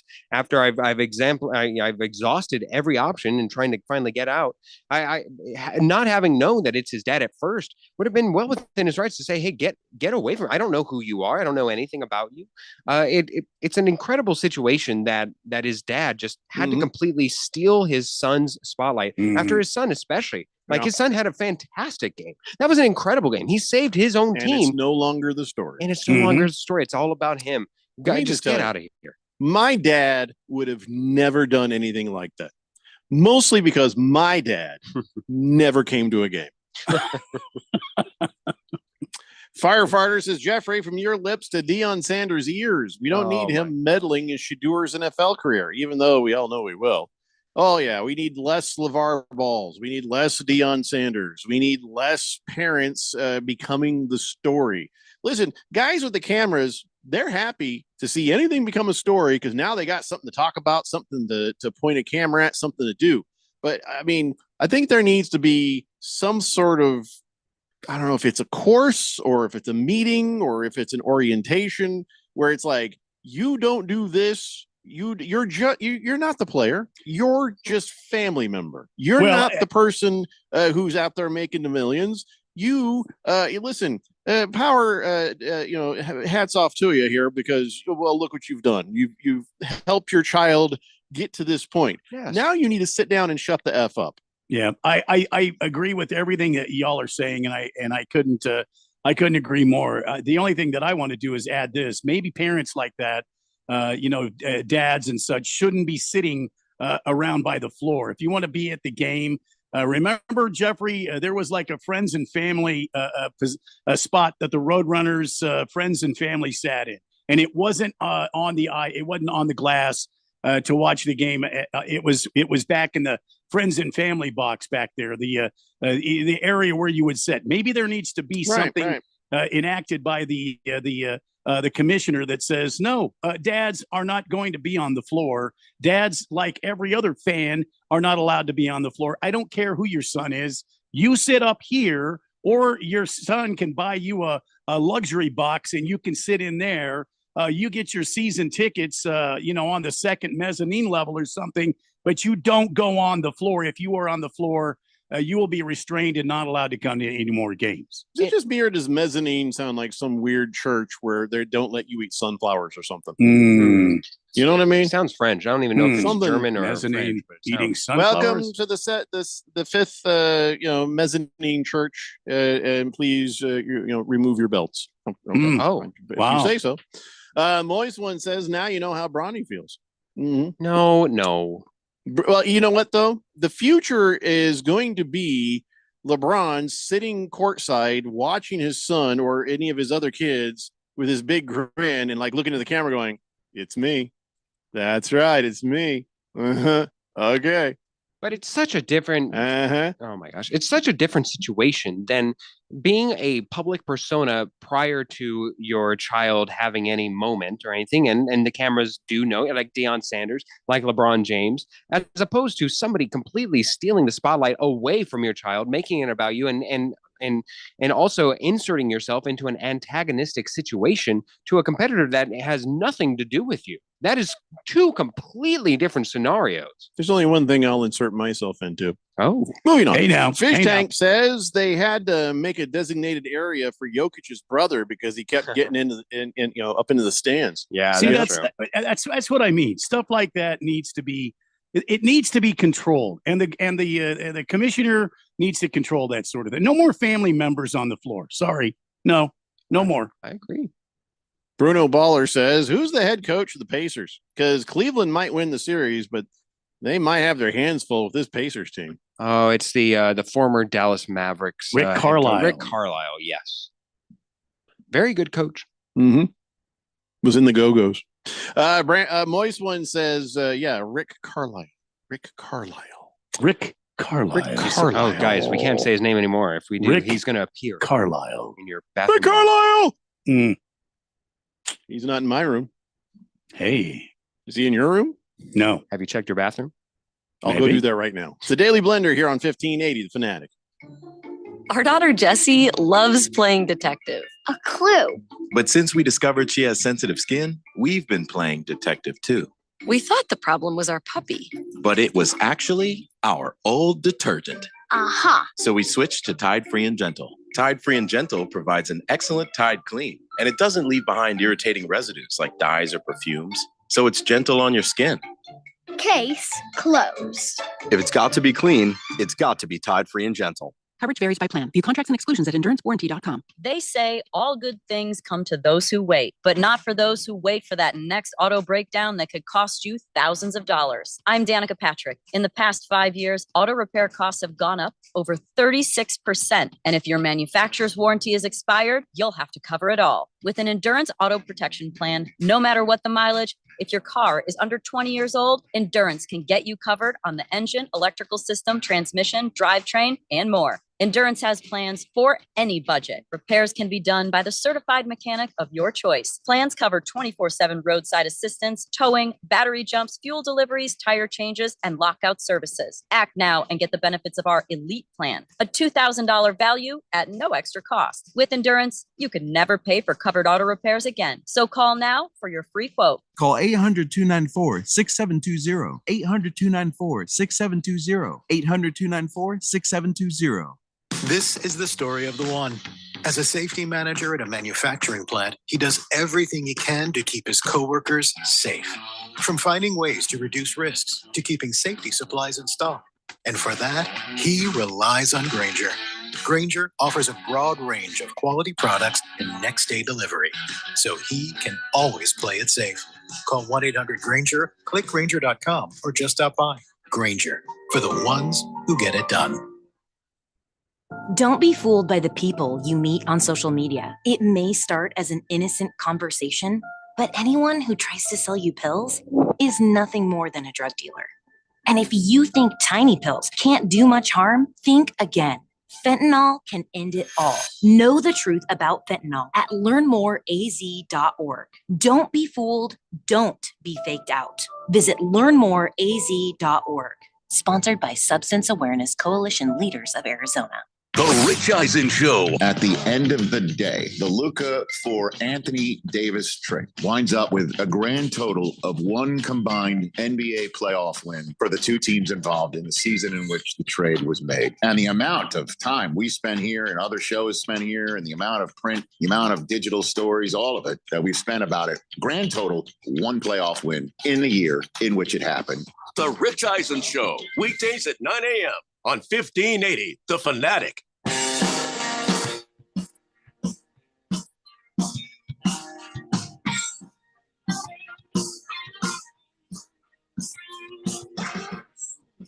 Daily Blender here on 1580, The Fanatic. Delicious. I'm not going to read it the way you typed it because that's a bit much, but it says if James wasn't a flopper, there'd be less arguments against him. But then, of course, yeah, I can't. Yeah, come on, Delicious. It's a bit much. It's a bit much in every direction on that text. 888-368-1580. Let's talk about the legacy of Greg Popovich. He has finally decided to step down. I think his health decided that for him. He was trying to recover from a stroke. Then he had a setback while he was in a restaurant not too long ago. And so, all right, he's still going to be the president of the Spurs.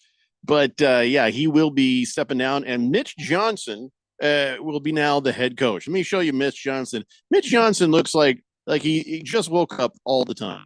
He always has this sort of mouth kind of open, eyes a little bit blurry and bleary. Just not sure where he is or why he's there. Breather. Just can somebody give me some orange juice? I don't know. Yeah. But I don't know. Is Mitch Johnson? I mean, of course, Mitch Johnson is Greg Popovich's guy. But is he appropriately the next head coach of the San Antonio Spurs? It's so odd because in the NBA there were 3 interim coaches, and all 3 retained their jobs as of today. Now, the one that started it all was the Sacramento Kings had their interim coach during the season after they fired Mike Brown, and now their new guy is there. Memphis Grizzlies fired who is many considered to be the number one hire for another coach if anybody decides to go out of their coaching system. And then now the Spurs, of course, due to health reasons, had Pop step down and have their coach in waiting, apparently.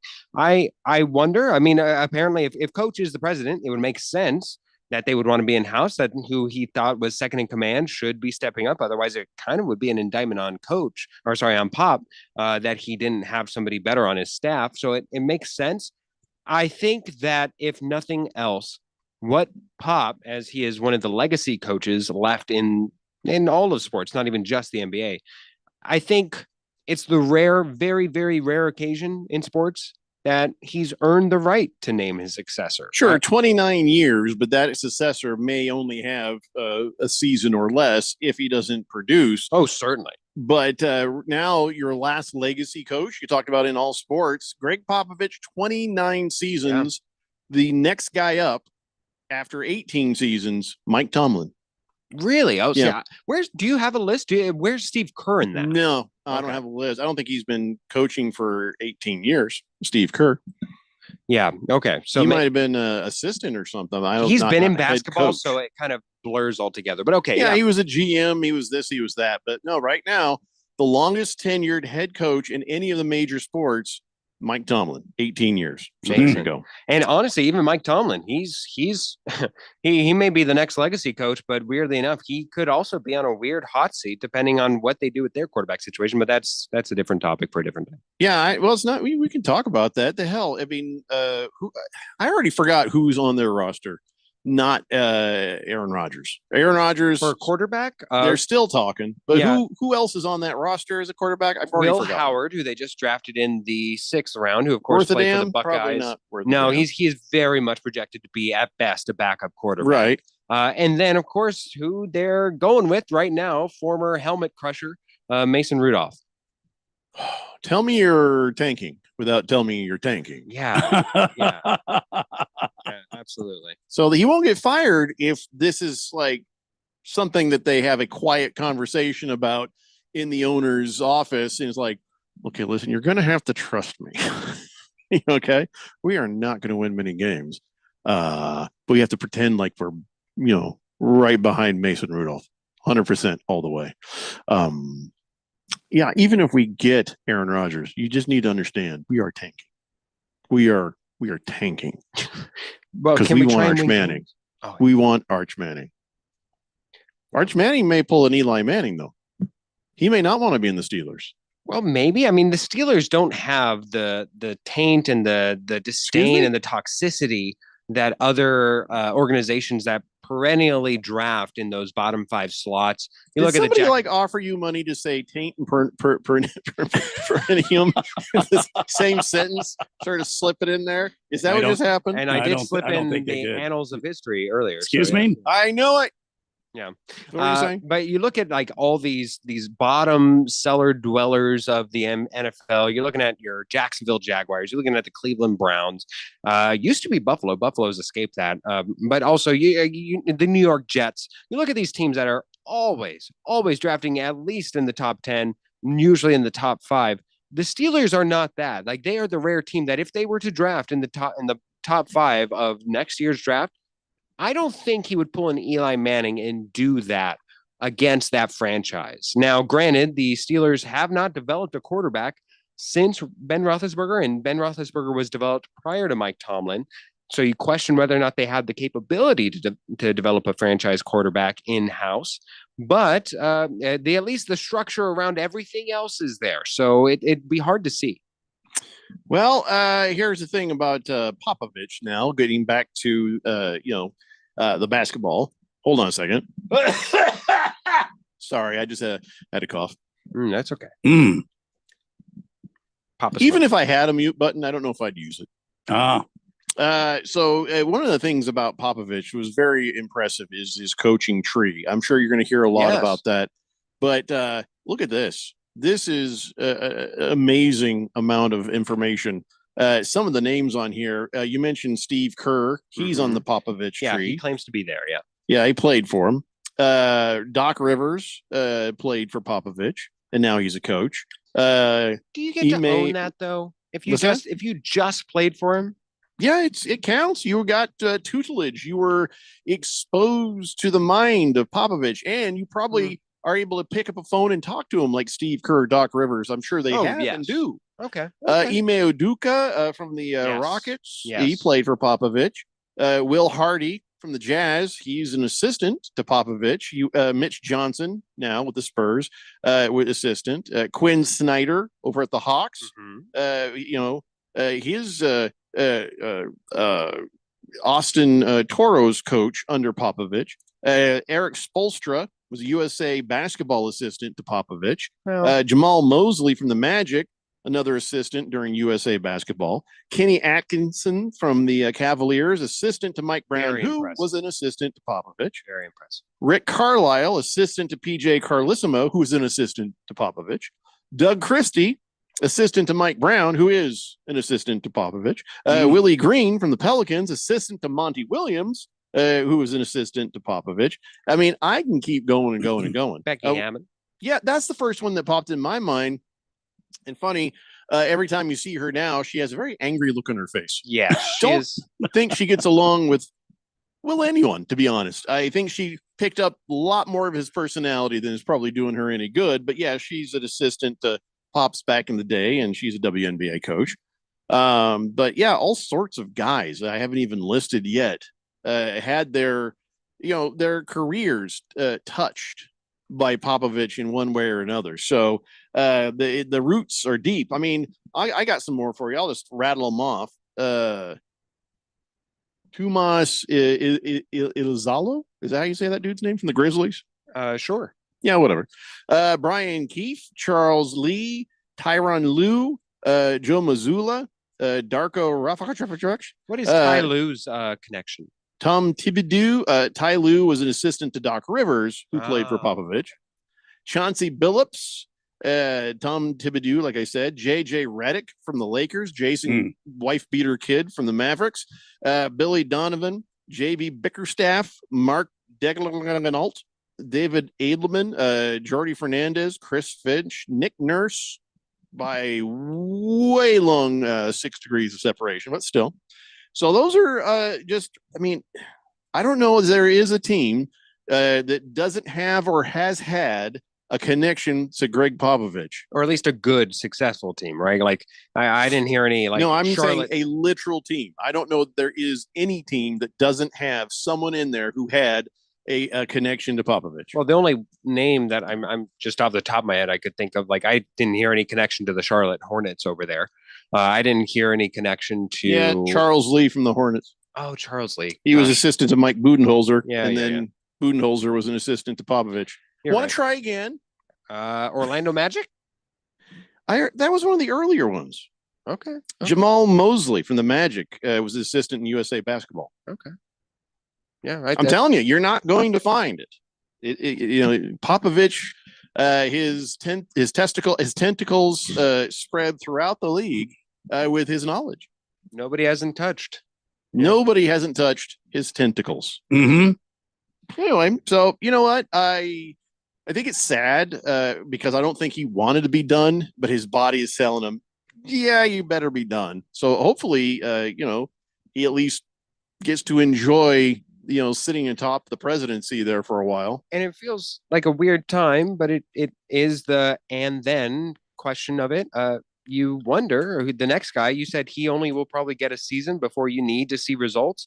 I think that's absolutely true. You look at, I mean, this is a separate conversation, but Giannis Antetokounmpo is rumored to be moving this offseason. It seems that's like what they're saying, but where would he go? Well, one of the Phoenix Suns. No, one of the destinations that is rumored that our owner has is crazy enough to do it. The assets, has the young talent to offer to maybe entice the Milwaukee Bucks to have a play now and also look towards the future, would be the San Antonio Spurs. And if you saw that De'Aaron Fox, Wembe, and Giannis Antetokounmpo on a court with a new head coach, with Greg Popovich presiding over it, that is a scary proposition especially for anybody within that division or Phoenix Suns. No, that's interesting. That's interesting. Who knows? Who knows who's going to get that deal done? Bruno Baller says, who did Popovich get his influence from? What coaches influenced him as he was learning the ropes? Moses, pretty sure Abraham Lincoln. Dwight D. Eisenhower. George Washington for sure. That early on. That's where he got his grouchiness. George Washington was a very grouchy coach. Well, it's because the dentures were never comfortable. Yeah, well, keep getting splinters in his mouth from all the wood. Yeah. Yeah. So, but good question, Bruno Baller. Yeah. Swuzman says, Jeffrey, what'd you do? Say roll call? Good to have Filthy Phil filling in, by the way. Thank you. Moist One says, Becky Ham and Cheese. That's like the cleanest pun he's ever thrown our way. Yeah, I was gonna say I was expecting something dirtier. So at first I'm like, where's no, that's just okay. Speaking of ham and cheese, Ham Sandwich texts in saying, isn't Justin Fields the former Bear great on the Jets? And they have my Michigan boy, Donovan Edwards, killer backfield.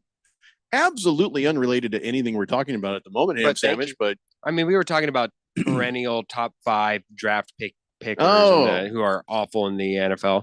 But you're right. I'm still not ready to say Justin Fields yet. Fields is not on the Steelers. No, he's on the Jets now. Yeah. But you're right. The talent is so enticing with Justin Fields. He just keeps getting stuck in the absolute worst spots for a quarterback to succeed. And it's sad because, you look at somebody, this is their life, this is their career, and he's not set up well in positions to succeed to the best of his abilities. It's sad. T-Licious says, I used to hate Pop with a passion. It's not a surprise to anybody, T-Licious. You seem like you hate everybody pretty much equally. He had a polarizing figure where publicly he had this grouchy old curmudgeon persona. Oh, I but loved when he would rattle those interviewers. But apparently, to a man, like, it is almost impossible to find anybody to have a personal relationship with Greg Popovich, whether that be coach, fellow player, or anything else, anybody else who just came into view with him. Even some of those interviewers he was grouchy with, and to all say, great guy. Sincerely, like a wonderful, loving man who's just like, who has an awful rapport with the reporters. I'd like to have the same sort of legacy, but I'm pretty sure I'm not getting that one. No. T-Licious says, used to, like he said, he hated Pop. He says, but watching the Spurs suck for years made him tolerable. I wish him well in his retirement.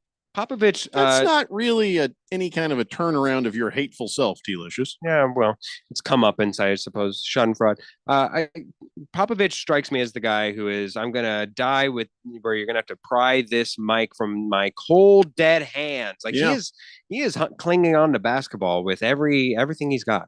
Yeah, but, good for him. Yeah. Because I think a lot of people will observe. Now, there's a certain point where you are not able to do the job and you get retired just because you can't do it. And that's Popovich.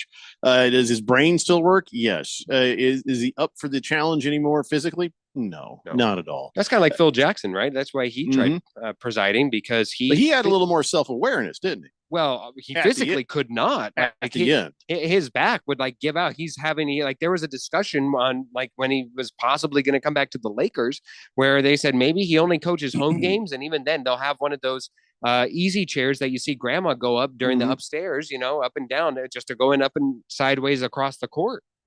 That would have been awesome. That would have been pretty cool. I would have loved that.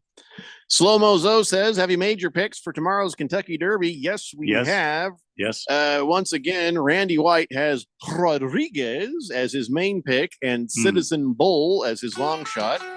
I have American Promise as my long shot, and Journalism is my pick, even though I'm like the least journalistic person you'll meet. Let's see. Phil stepped in and he's taken Flying Mohawk as his long shot and Tiz-tastic as his horse to win the race.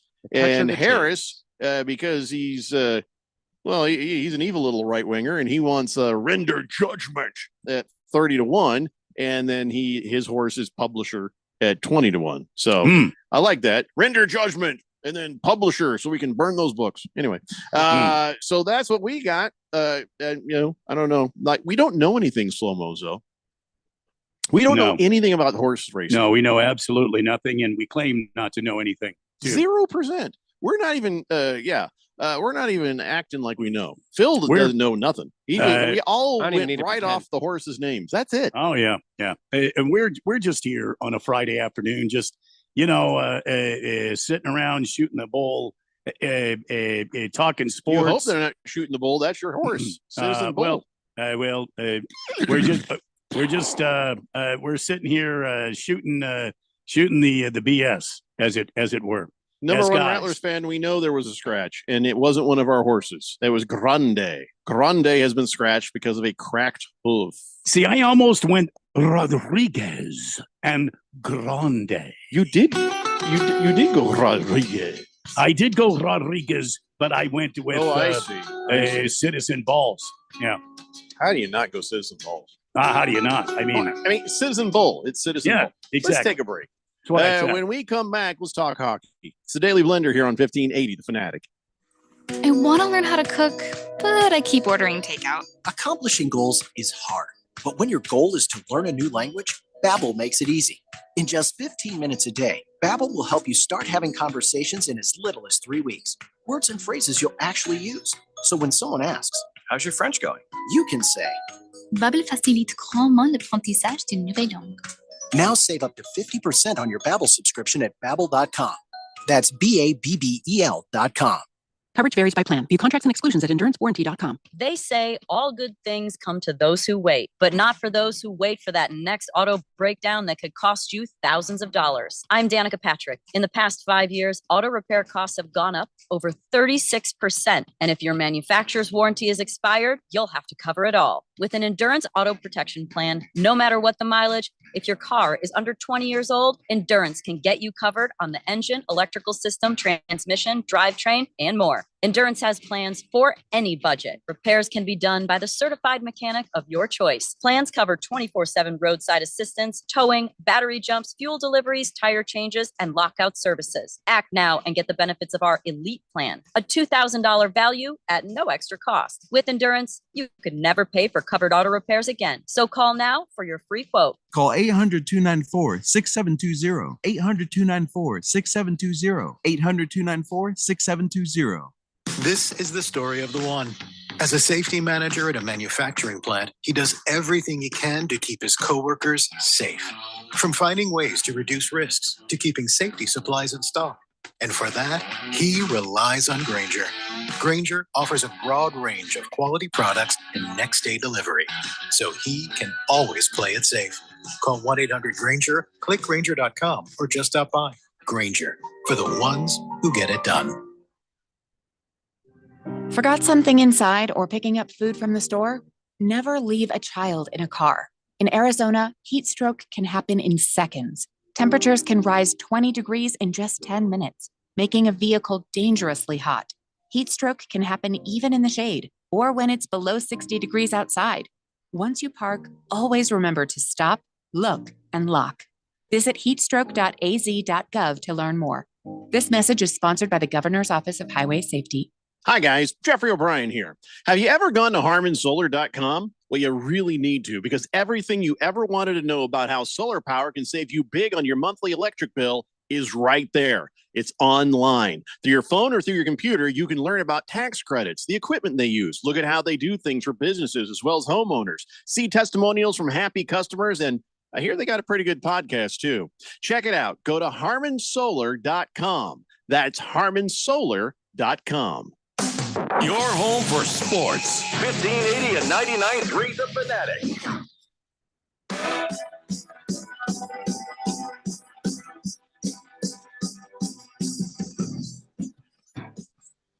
It's 12 de mayo. 1580 El Fanático. The Daily Blender, everybody. The Diamondbacks and the Phillies are knotted up in a run apiece, and it's the middle of the fourth inning, and we will keep you up to date on anything that happens there. So go Diamondbacks. I'd say that's a win for the Diamondbacks. Looking at the pitching matchup, the fact that they're able to knot it up, the further on this goes, better that fares for the Diamondbacks.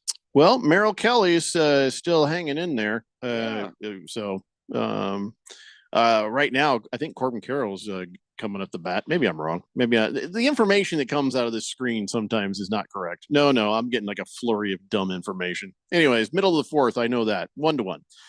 Big George says, is it just me? Yes. He says, or is it ironic that Danica Patrick does a commercial for a car accident warranty company like Endurance? That's not what it is. Endurance is a extended warranty company. Don't try to turn it into something it's not, George. Yes, we get it. Danica Patrick crashed every car she's ever driven. Even when she's in the back, the Uber crashes. So we get it. He says, that was always a running joke about her, right? Isn't it ironic? No, not like Alanis Morissette says, because she's wrong anyway. So no, George. Bad George. These advertisements are getting out of control. The fact that I see so many maybe not A-list celebrities, but maybe B-plus celebrities. She is not A-list. No, She's no, like no, a no, C not, celebrity. No, not where I'm going, but where I'm saying at least people that you're like, like Chris Hemsworth, be advertisers for mobile game ads. I feel like I've been overwhelmed with like the Chris Hemsworths, the Terry Crews. I feel like there's like a bunch more of B actors and celebrities that are like coming out of the woodworks and gobbling up that free ad. You know why? Because they be paid. That's why. I like that. To me, I don't know why, but I lose more respect for them over that than if they were. No, you shouldn't. Well, you should listen, Phil.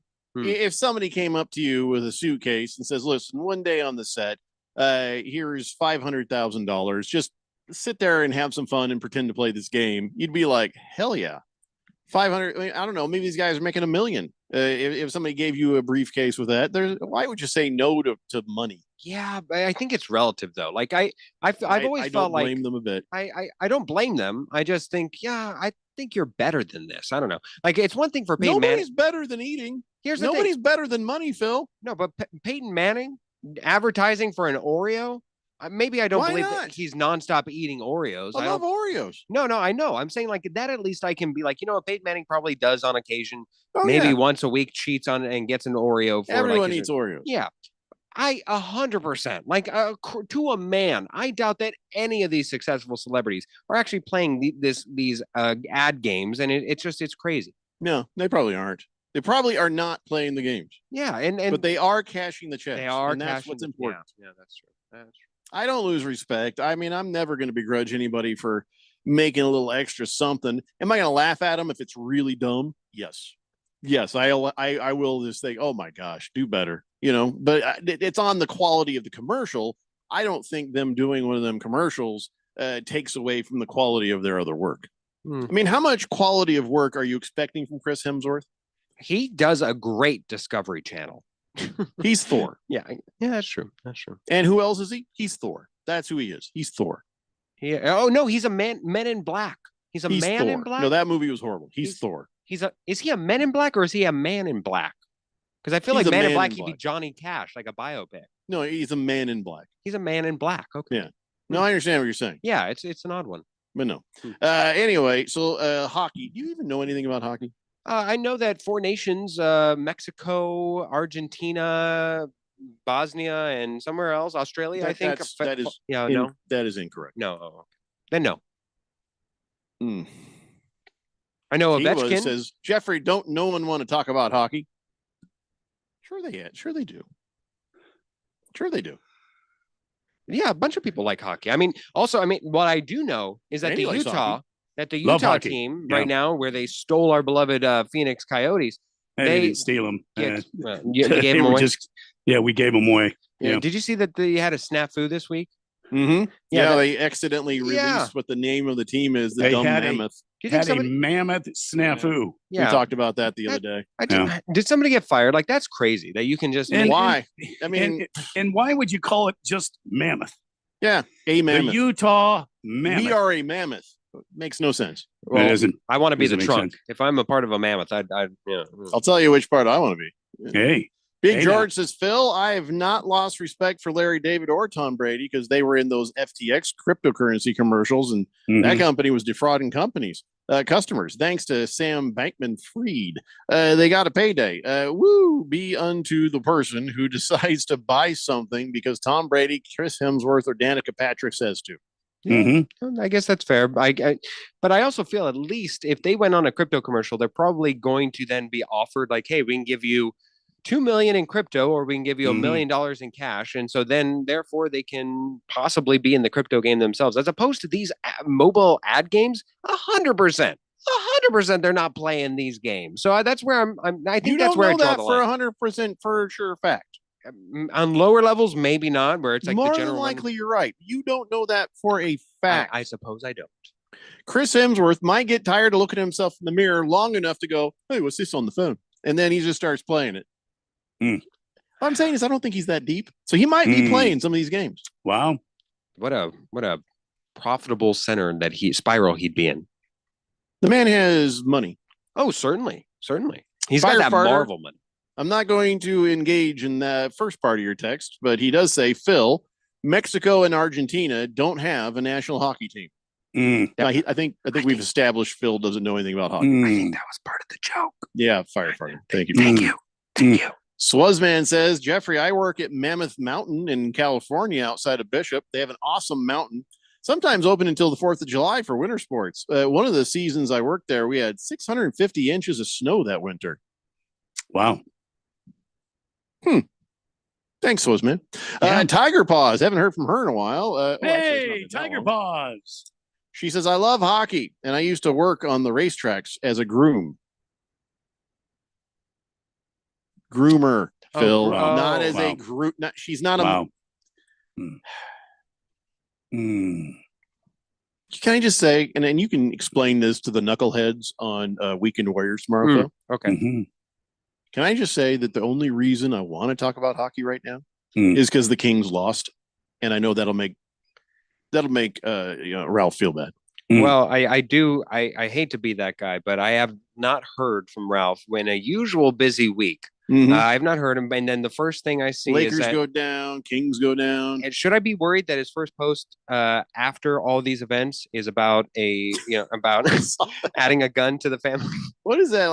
It's like a Colt 45. I don't know what it was. He's a huge 6-shooter. Yeah, it was. He's It like, was. this is the newest member of the family. Like it was like a baby announcement. Yeah, I don't know. Wow. But no, we'll get into it. We'll dive into all of it tomorrow, I'm sure. It's been a rough week. I mean, Ralph's only got 18 more teams to have and be in despair over. So Yeah, he's got there'll be a buffer. But yeah, the Oilers beat the Kings 6-4, and that's the end of that for the Kings. I mean, you kinda barely felt- put up a fight. Well, they kind of did. 4-2. That was so yeah. and also barely they won put the up a first. fight. They won the first two. So I mean, that's also Yeah. where I think you definitely think missed opportunity. Darcy Kemper made 23 stops for LA, but unfortunately needed to make like 29. Yeah. By the way, does that name sound familiar, Jeffco? Darcy Kemper? I don't want to talk about it. Okay. Then a mammoth mistake. But anyway, Darcy was not able to. By the way, one of the best goaltenders in the league, Darcy Kemper and Aiden Hill. Another one, Aiden Hill. You remember him? Anyway, Kings go down last night in a bit of a crumpled mess. They did fight to the end. It's just that the Edmonton Oilers were a bit more. They got out to an early, quick 3-2 lead. Then they came out in the second period. They won that period. They scored 2 more goals to Los Angeles's 1. In the last period, it was all but over, all over except for the shouting. 6-4 final score. Series over, and the Kings will regroup this offseason. The thing about the Kings is they have a very good lineup. They've got a great lineup. They don't seem to be able to put it together long enough to go through these playoffs, and then they run into the Oilers. Yeah, I wanted to touch that, Randy. Do you think that there is more frustration amongst the Kings? Like, does it at all become actually something? The fact that they lost to them, get knocked out of the playoffs by this one team, by this one specific iteration of the, as opposed to any other team. Does it start to actually become something tangible for the entire team to say, gosh, we need to get this monkey off our back? Well, I think that, I was listening to the NBA game the other night, and they were talking about how teams build to take on specific opponents, especially in a playoff scenario. So the Kings will, I'm sure, retool and try to figure out a way to beat Connor McDavid and Leon Draisaitl and the Evan Bouchard and the Edmonton Oilers. The Edmonton Oilers, a very good team. I think that this might be the season that they go all the way to the Cup. We'll see. I've been wrong before, and I'm not afraid to say that I probably will be wrong again. But Edmonton sure looks pretty strong as they head on to the next rounds. The Kings need to go back and regroup and see what they can do. I think they're going to be busy in the offseason, Los Angeles Kings. Beer Bob says, your mom also got 650 inches that winter. And Tiger Paws says, and on tonight's game, a lot of our former Coyote players are on the Maple Leafs. Fantastic. How about that? He says, she says, OEL, Chikrin, can't remember who else, but Kings to that team is the same as what happens with the Buffalo Bills. Moist One says, Oilers don't have the goaltending. Firefighter says, being from Pittsburgh, I'm a huge hockey fan, and I'm really happy to hear you guys talking about hockey. Does Randy think the Maple Leafs will finally pull through and win the Cup? Do you think the Penguins need to make some changes, turn things around? Sidney Crosby's not getting any younger. Boy, calm down, Firefighter. Yeah, easy. First of all, I don't know that much about the Penguins. I haven't spent a lot of time watching hockey this season. I will say, let me address the first text. I do believe Edmonton does have the goaltending with their Calvin Pickard, who was in goal again last night. 23 saves, 27 attempts. The guy is on fire in the playoffs, so we'll have to wait and see how this plays off. But as far as the rest of it, geez, it was so fast. Good night. I don't know how else I can answer. The Maple Leafs, maybe. Yeah, they look really good. Really good. Man, I'm going to get to that after the top of the hour. Tiger Paws says Oliver Ekman Larson, our former captain. Yep. That's how fellow well met. T-Licious says anytime an LA team loses, it's a victory for the world. There we go. Well, at least for Arizona. Yeah. Hefty Lefty says OEL will always be my favorite Coyotes player because he called them the Coyotes. Coyotes. Alan Porter says, well, being from Detroit, I can tell you, Sidney Crosby is a whiny little bitch. Okay. That's the hour. Hour 2 down and hour 3 next. It's the Daily Blender here on 1580 The Fanatic. Is reviewing life insurance on your to-do list? Now's the perfect time to add it. A friend recently told me that securing life insurance sooner rather than later can help you lock in lower rates for years to come. So I bumped this up on my list and got it done. I called SelectQuote and couldn't believe how easy and affordable life insurance is. I'm 40 and got a $500,000 policy for $16 a month. My husband's also 40, and his $500,000 policy was only $18 a month. Plus, with SelectQuote's same-day coverage, there was no medical exam required, and we were covered by the time we hung up. Knowing I have this checked off my list feels amazing, but the peace of mind knowing my family is protected feels even better. Call SelectQuote at 1-800-694-1010. That's 1-800-694-1010. Or go to selectquote.com to get your free quote today. 1-800-694-1010. Details on example rate at selectquote.com. Progressive knows if you have to choose between everyday life and your RV, RV wins. What, are you going to take the RV to the lake or clean out your closet? RV wins! Putting the dishes away or taking the RV camping? RV wins! Cleaning the fridge or taking a trip to the beach? RV wins! You might want to clean the fridge real quick because, mold. We clean out the fridge, then take the RV out. With Progressive, you can bundle your RV with your home or auto and save with a discount and spend more time enjoying those savings in your RV. Progressive Casualty Insurance Company, affiliates, and other insurers not available in all states and situations. Time for a new copier? Here's a better plan. Affordable Used Copiers has reliable late model copiers that won't break your budget.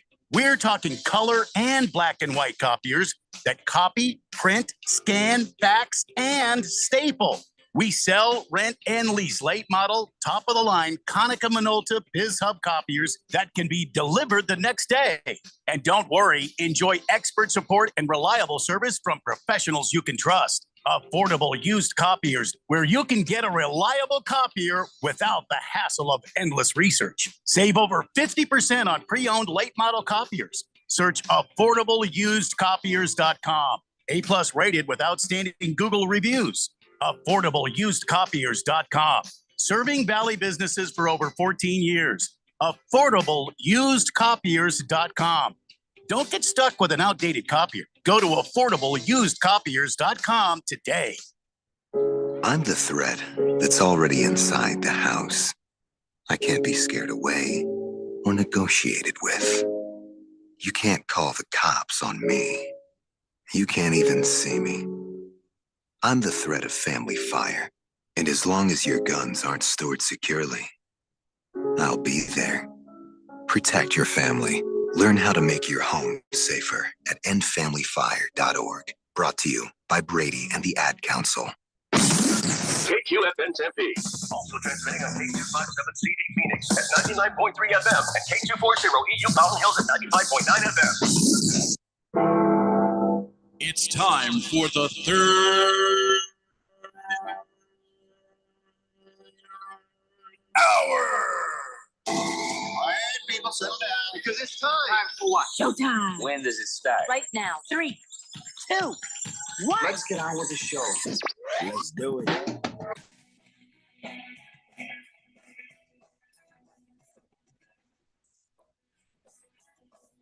All right, everybody, it's 5 o'clock here on the Daily Blender. And your good friend, your radio pal, Jeffrey O'Brien, alongside Randy White.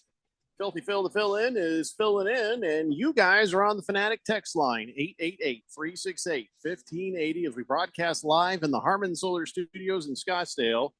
And, the Stanley Cup playoffs are in full effect.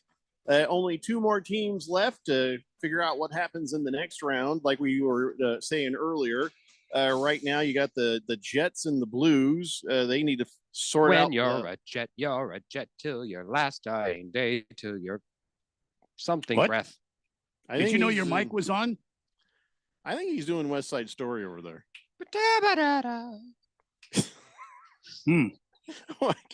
I wish you would. Dallas Stars and the Colorado Avalanche are in a tie, so they'll sort it out as well. But it's always fun this time of year. When the NHL hockey is happening there. So Randy, I want to ask you about something. Okay. A lot of teams, a lot of players, a lot of managers, a little grumpy right now about the strike zone.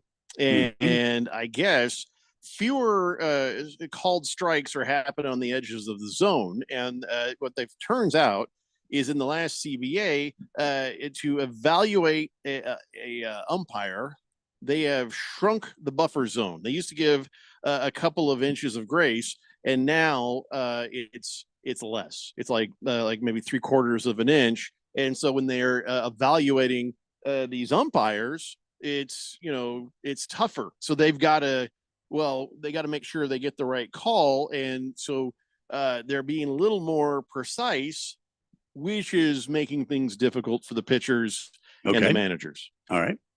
I just want to get how you feel about this. Well, I think that there shouldn't be an evaluation by shrinking things. I think what they need to do, that's what she said. I think what they need Phil's to do. just been really holding on tight to the couple of inches of leeway. 3/4 of an inch. I know something about that. He knows all about 3/4 of an inch. Holy mackerel.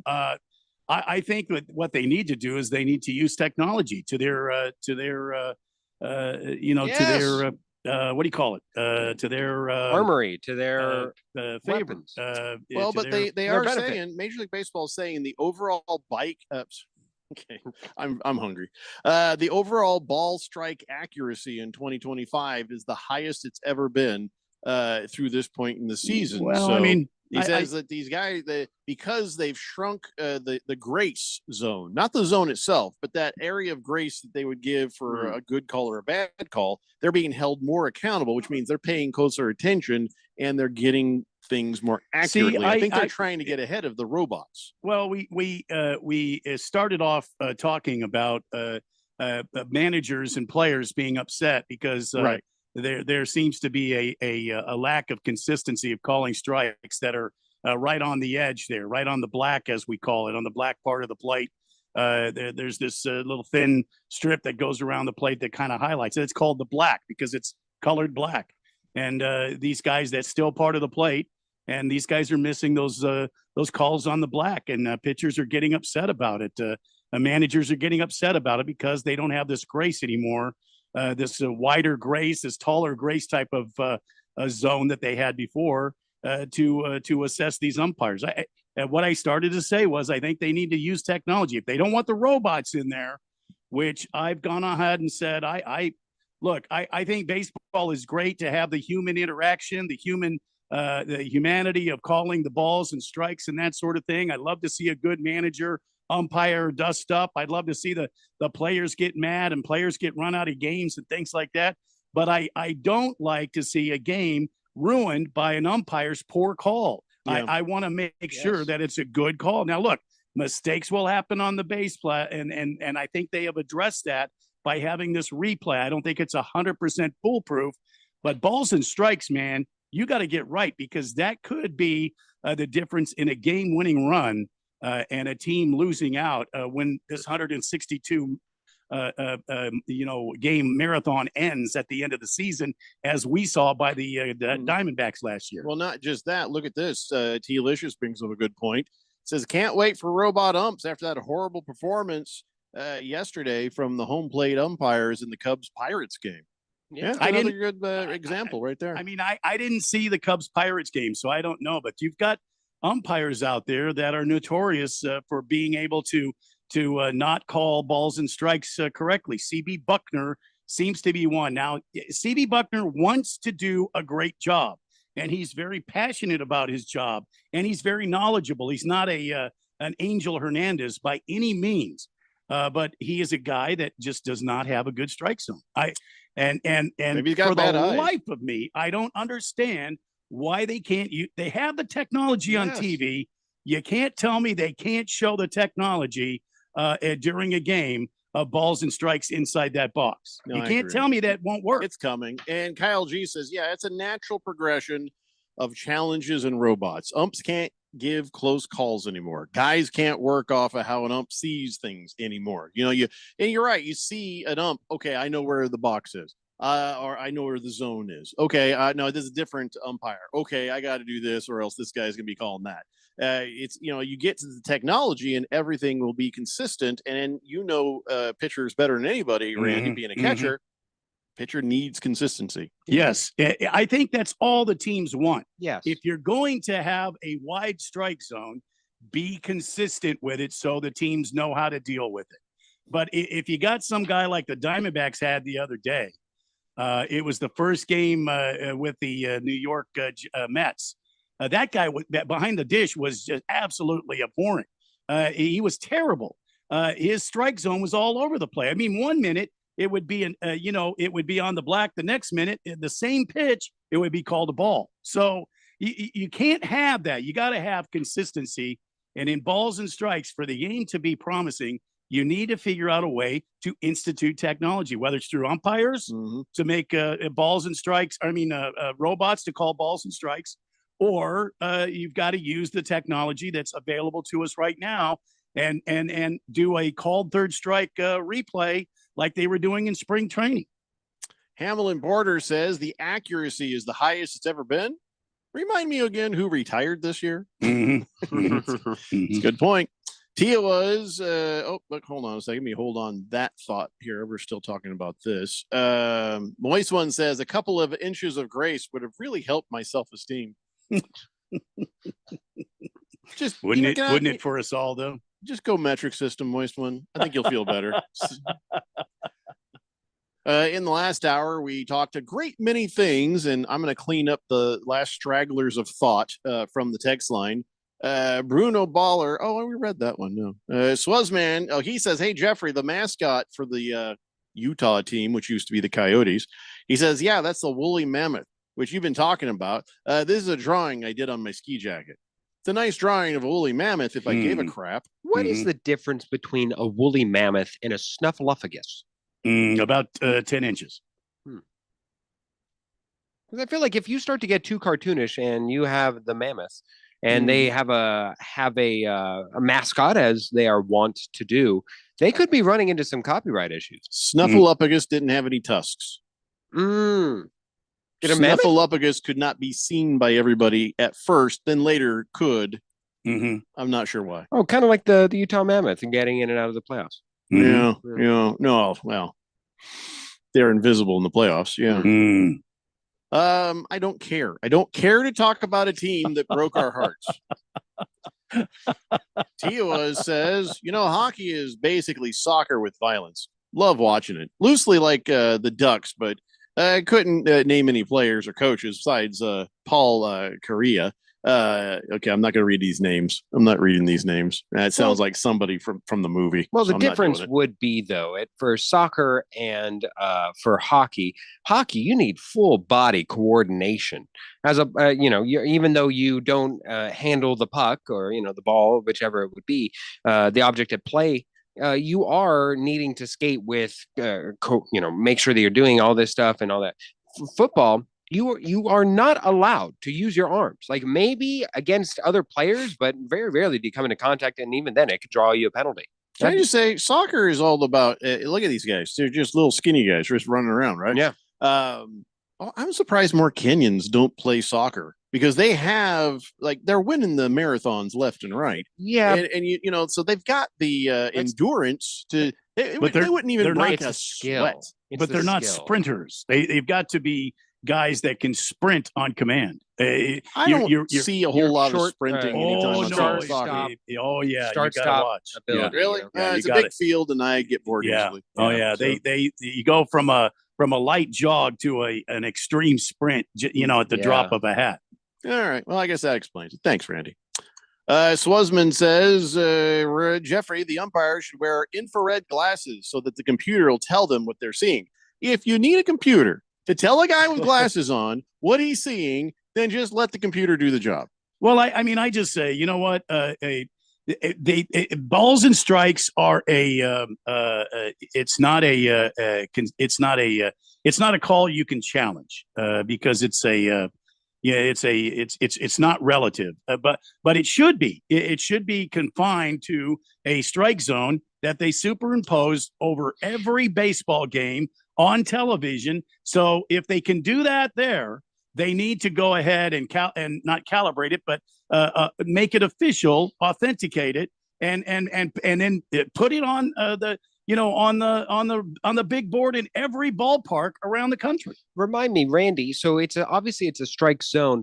If it touches the line of the imaginary zone that exists for each batter, if it touches the line, but it's like mostly out, but it still touches the line. That's the 3/4 of an inch grace that they are giving now, at least in evaluation. But so maybe the glasses in that arena, I can understand. If it's all the way out, and somebody without the glasses could see that. So stop with the glasses. I'm just saying. Stop with the glasses. In order to have a snapshot thing, and so that way you can dissect how much of an inch is in the zone, whatever. If it touches the line, it's a strike. I think I know where you're going. Yeah, so that's what I'm saying is that maybe at certain points the glasses could help interpret. That's all. Well, I don't know about glasses, but every ballpark has a high definition, a super high definition LED screen in center field. The entire stadium can see it, and don't tell me you can't bring it up. And it would slow the game down because it wouldn't. You just go to that last pitch. They have systems called EVS systems, and what they're instant digital recorders, and it's just a button click, and you can back it up to where that thing will show you the last pitch, and wham, it'll take a few seconds. You can determine whether that ball was a strike or a ball. Period. Yeah, back that thing up. But you only have one challenge per AB. Otherwise, it would the ballpark would take it all over the place. I'm going to ask the question that no one is brave enough to ask. Please. When that Pittsburgh Pirates fan fell 21 feet to the field, was he foul or fair? He was out of line. Where did he? No, wait. No, wait a minute. Was he foul or did you just ask, was he foul or fair? Yes. I want a ruling on this. Dark Thoughts with Jeffrey O'Brien. I don't know if he landed in foul territory or fair territory. I'm going to need an answer on this. But for what they say, he's still in critical condition, but I don't know how the dude fell, but I can be honest. I am surprised more people ain't fallen over railings as it is. Now, the railing where he was is 3 feet in height, which exceeds the building code requirements for that area. Of course, that is 26 inches, which, by the way, is 2 feet, 2 inches. Oh, my God. I wouldn't stand anywhere near something that I thought I was going to fall over. So I don't know what this guy was up to. But people are falling over and falling off of stuff all the time in baseball. It's, back in 2015, this one dude flipped over some guardrails from the upper deck at Turner Field. And then there was Shannon Stone, a firefighter at a game with his 6-year-old son. He fell 20 feet trying to catch a foul ball. Yeah, remember that? I remember that one. I always wondered why those weren't more frequent. Fans have died. Yeah. Oh, yeah. Yeah. Another one at Pittsburgh Acrisure Stadium died after he fell on an escalator. I don't know if that's the same thing. I mean, best case scenario, you want to be landing on the field because at least there's give there, right? As opposed to you fall from the rafters, you're going to be landing on like a hard chair. That's going to I see what you're saying, Phil, but I think that there needs to be some more thought into where how you're protecting these fans from leaning over the railing. I mean, more nets. Well, there maybe. At least you could respect the net. Yeah, I could. Well, Catch I don't a guy. know. I don't know about a catch net. Yes, I could see that, but I remember the cat was hanging from the thing. Yeah, the cat was like, and then they saved the cat. I mean, yeah. I'm worried that I always am worried when I go to Bank One, when I look around the ballpark there, that some kid is going to get up like they will and be messing around and fall off of one of those levels at Bank One ballpark, because I don't feel like they're secure enough. I mean, they're just kind of wide open, the kid could just jump right up there on the wall and wham, he's gone. Yeah. Kids are nothing but trouble, True. Yeah. It's true. But trouble. Yeah. Pretty Did true. we get a ruling on the, was he fair or foul? I didn't see where he fell. So The ball was out, but he was fair. Oh, he he landed fair. It was fair. Okay. All right. So how do you play that? I don't know. Again, Dark Thoughts with Jeffrey O'Brien. Guy's in critical condition. Mm-hmm. Oh, he's not dead. And you're asking if he's fair or foul. I wouldn't ask you that if he was dead, because if he was dead, That would be in poor he's out. taste. He's just clearly out. Well, yeah, clearly. Yeah. I mean, Sluzzman says, Jeffrey, remember I fell into a crevasse in Austria back in the day, and I lived to tell about it. How deep was your okay, easy. How deep was the hole? No, okay, hold on. How far did you fall? There we go. Yeah. How far did you fall? Randy's no longer with us. Mm-hmm. Randy has lost it. Got to maneuver my way around this. Fair or foul? Swazman says it was 15 feet. Oh, that's just barely a story and a half. Was it 15? I thought it was 20 feet. No. That Swazman fell into a crevasse. Oh, yeah. But if the crevasse was that hell's bells. I've snowy? fallen off roofs higher than that. Yeah, I know. I've been around when that's happened. Yeah. Kyle G says if you make the rails higher, people will then climb on them. Natural selection is going to take its course, and sometimes it's a tragedy. Yeah, I understand that, and rails I don't think would be the thing, a way to go. And then we get into a discussion: is alcohol mixing with high distance and rails a good idea? Let's just be surprised that it hasn't been worse. Yeah, that's true. So it's not bad. It's not bad. All right, listen, let's take a break. When we come back, we'll talk about something else. It's the Daily Blender here on 1580, The Fanatic. This is the story of the one. As a safety manager at a manufacturing plant, he does everything he can to keep his coworkers safe. From finding ways to reduce risks to keeping safety supplies in stock. And for that, he relies on Grainger. Grainger offers a broad range of quality products and next-day delivery, so he can always play it safe. Call 1-800-GRAINGER, click Grainger.com, or just stop by. Grainger, for the ones who get it done.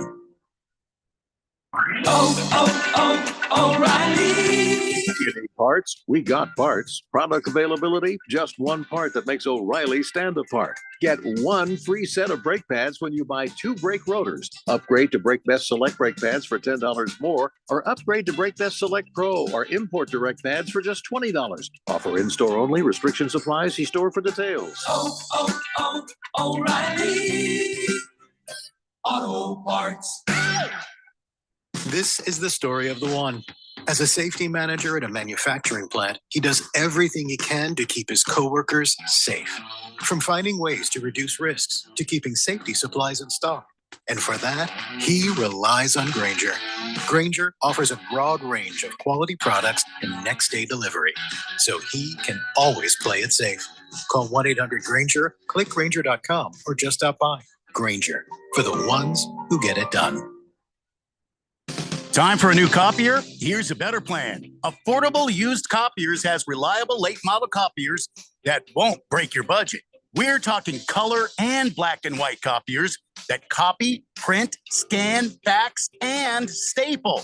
We sell, rent, and lease late model, top of the line Konica Minolta BizHub copiers that can be delivered the next day. And don't worry, enjoy expert support and reliable service from professionals you can trust. Affordable Used Copiers, where you can get a reliable copier without the hassle of endless research. Save over 50% on pre-owned late model copiers. Search AffordableUsedCopiers.com. A+ rated with outstanding Google reviews.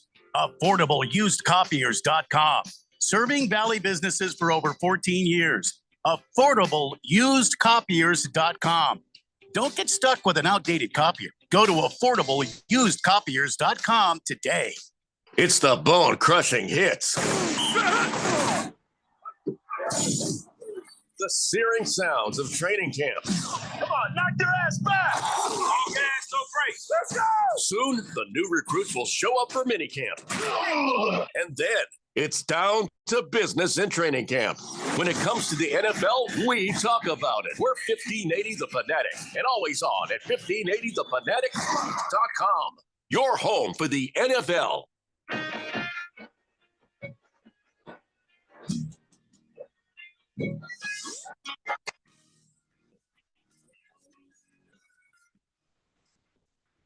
Blender here on 1580 The Fanatic. So we've got our horses for the Kentucky Derby.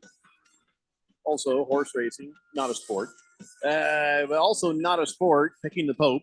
And the U.S. betting odds have come out on who will be the next Pope person for the Catholic Church. I'm taking toe the line to win the next Pope. Toe the line. I don't think toe the line is. Oh yeah, on toe this the list. line. It's either toe the line or a vanilla fat. I got Tears of the Boy for 20-1. Tears of the Boy. Phil's got Tears of the Boy. Yeah, where's his dark thoughts sounder, Randy? So the favorite right now, I guess, is Pietro Parolin, which I don't know who he is, but it's plus 330. Oh wow! And then of course the one we were really enjoying, Pierre Battista Pizzaballa. Yeah, that's a real guy. Not making that up. Pizzaballa is actually mid-range at plus 1250. My guy who I originally wanted, Matteo Zuppi. He's because he's from Bologna. He's plus 760. And then after that, Peter Turkson with plus 600. Luis Antonio Tegel at plus 400. So that's kind of the leaders in the Pope House. Wow. Yeah, wow. We got a lot of. Is there a Pope house? Is there like it's a called clubhouse for the popes? Vatican? Yeah, The conclave. Oh, the yes. Vatican would be the Pope house. Yeah, Wow. they went up there. Did you know that they don't even have an actual chimney on that joint? They had to have firefighters go up there and put a fake one on top of the Sistine. Really? Yeah. No I kidding. didn't know. I thought, well, why So not how just do leave they, one up there? Because, like, how- if you're going to keep electing 80-year-old popes, maybe just leave it up there. How do they do the fire then? Yeah, it's chemical. It's like a little chemical thing. Sorry to ruin the mystique for everybody. But it's like a little pellet. It's like a pellet smoker. Yeah, Randy. they're not like cooking like a wild boar each and every day What? and like signaling, this is time What? for dinner. And by the way, we also didn't. It's its own thing. It's like a smoke signal. No, Randy can't hear. Right, he's having a hard time. Randy, they're not cooking the dead pope. They're not. They're not smoking him. No, that's good. I bet he was shouldn't do well. that. He was I can well tell by the seasoned. look on your face. Yeah. Thank you. He was certainly well seasoned. So the papal conclave is going to be set for May 7th, and the cardinals will meet for morning mass at St. Peter's Basilica. What are they going to do about all the ball games they've got scheduled? The Cardinals. Hey, how the hell are they going to play baseball and meet for the conclave? All right, hey, go to Rome and go to the Vatican City and meet for the conclave, and then you got Major League Baseball games to play. How the hell I want to know how the Cardinals are going to do this. It'll be a holy Zoom call. Oh, no, see, actually, one of the things about this is that they have to forsake all electronics while they are locked up during this Yeah. entire time. And the longest conclave that's ever happened, I think, was like 3 years, 3.5 years, something like that. That's so far in the past. That's not even modern times. There's no way these guys will be able to stop playing Candy Crush or, Chris Oh, Hemsworth is in the house. That's right. Yeah, 100%. Yeah. So I don't know who it's going to be. I don't know. It's I don't know how they figure this crap out, and I don't know how their betting odds. How do they base the betting odds? Bet US is really the one with the odds on this. I mean, based on what? You know what I'm saying? Well, probably. I mean, in order to be even nominated, you have to have some noteworthiness. So it has to be a pool of contenders. I'm sure that if the former Pope had favorites, he appointed them accordingly, or even just tapped them on the shoulder, and everybody knew that this is who I would prefer. And soon enough, like it'd be like Jeffrey, whenever you pass the blender on to somebody else who is the next one. Oh no, I own this show. I'm taking it with me. So when you give willingly the blender to the next generation. No, if I retire or die, well, I don't know what the show gets called after me, but it ain't this. This is mine. When we blend the next list of candidates and we and take by off the way, the if top, it's close to the Daily Blender when I leave, I'm suing the hell out of everyone. and we see what And if color. it's not me and I'm dead, my estate will sue the hell out of everyone. And we Is it see like the daily veggie? Nope. You're sued. every day until we get a new host for the show. We will have the inward contents of the blender spill out, and if it comes out red, then we'll know we have a new host. Phil, I'm gonna just file suit against you now, just to get it out of the way. To beat the rush. Jeffrey, it's a hard job. We'll still be bereaving our loss of our beloved dear Jeffrey O'Brien, but I might the not show die. I has might to just go on. retire. And over your cold dead hands, during your funeral, we will announce who will be. My cold dead hands will be in the form of a middle finger. Don't continue the name of this show when I go. This is mine. The Daily Blender, what we once knew, is gone. No. Yeah, it's we gone. enter a new era. The Daily Blender. Make Part up 2. your own name. The nonstop Daily Blender. That's not going to happen. After dark. I'm saving money, so posthumously I will sue the crap out of each and every person. Guys, the Nightly Blender has now begun. I wouldn't even try it. Bruno Baller says, so if the smoke coming out of the radio station is white, does that mean that we have a new replacement? No. Yeah, that's basically what would be the No. thing, but they better No. have a new name for the show or they're going to end up being served immediately.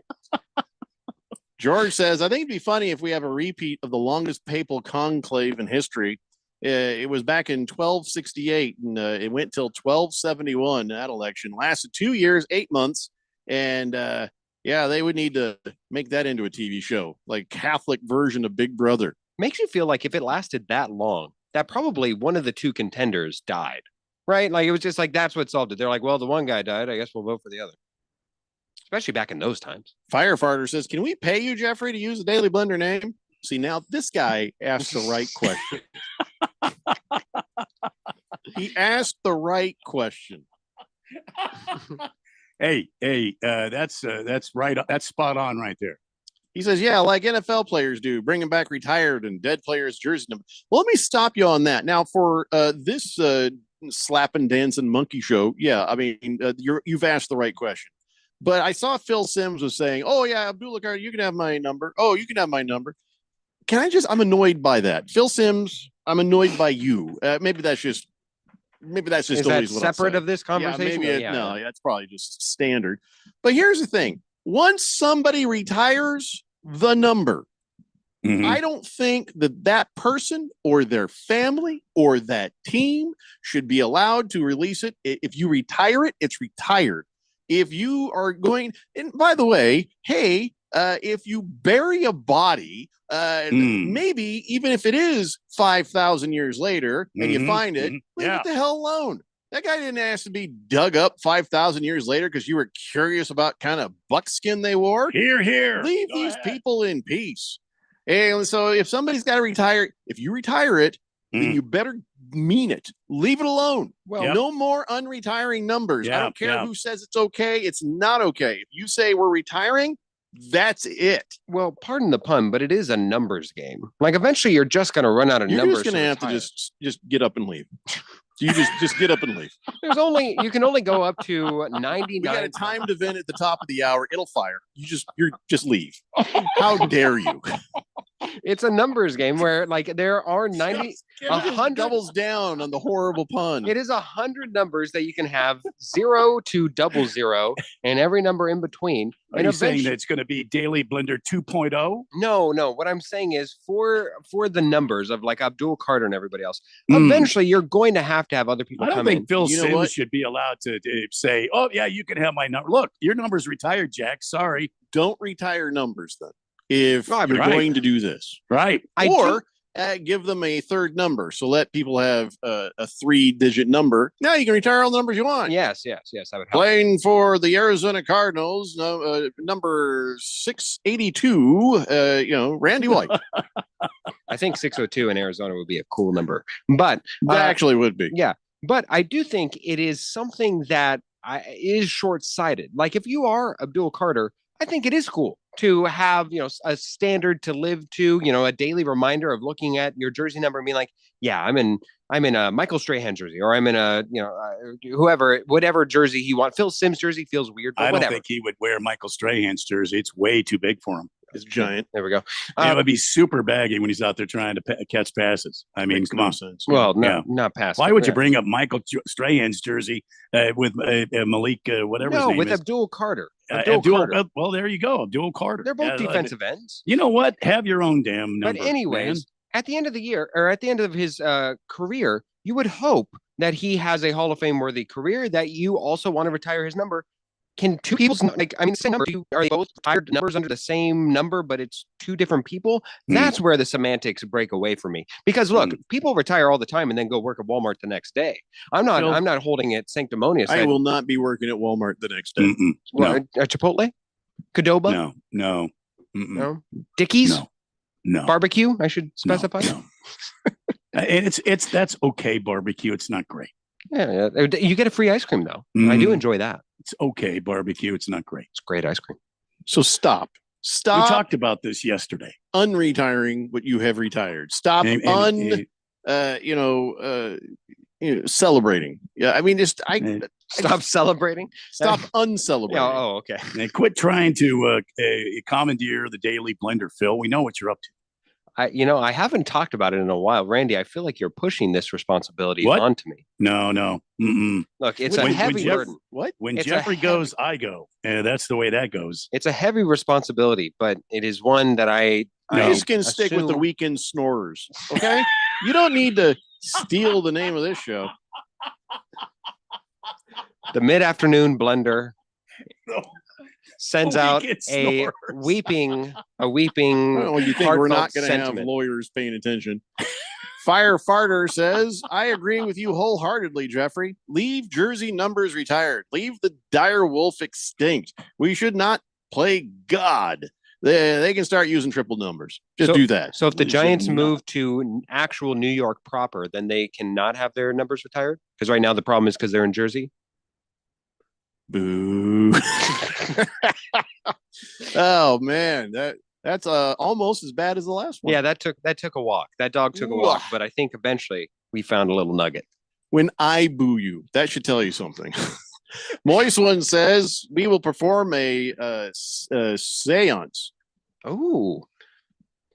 Would you prefer that or Please don't. A line of kazoos? No seance. Please don't try to bring me back. Yeah, don't wake us up. I'm not interested. What is Jeffrey O'Brien's version of heaven? Do we come back and you're like mid ribs?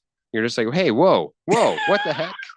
Yeah, I'm like, somebody better have a napkin. Yeah, this is it's bull like crap. It's like that State Farm commercial where people start blinking in. All of a sudden, there you standing there with a rack of ribs. I was having a perfectly nice afternoon. Somebody have a napkin? Swazman says, Jeffrey, remember, Bobby Knight always said, when I die, please bury me upside down so all my critics can kiss my ass. Yep. Yeah, I'm sure many people wanted to do a lot of things to us. I don't want anybody touching me. Sure, a lot of people wanted to do just that. Base Slappa says, well, a lot of them are criminals. Just give them numbers like the prison system. Just like a whole bunch of that. Ain't right. That ain't right.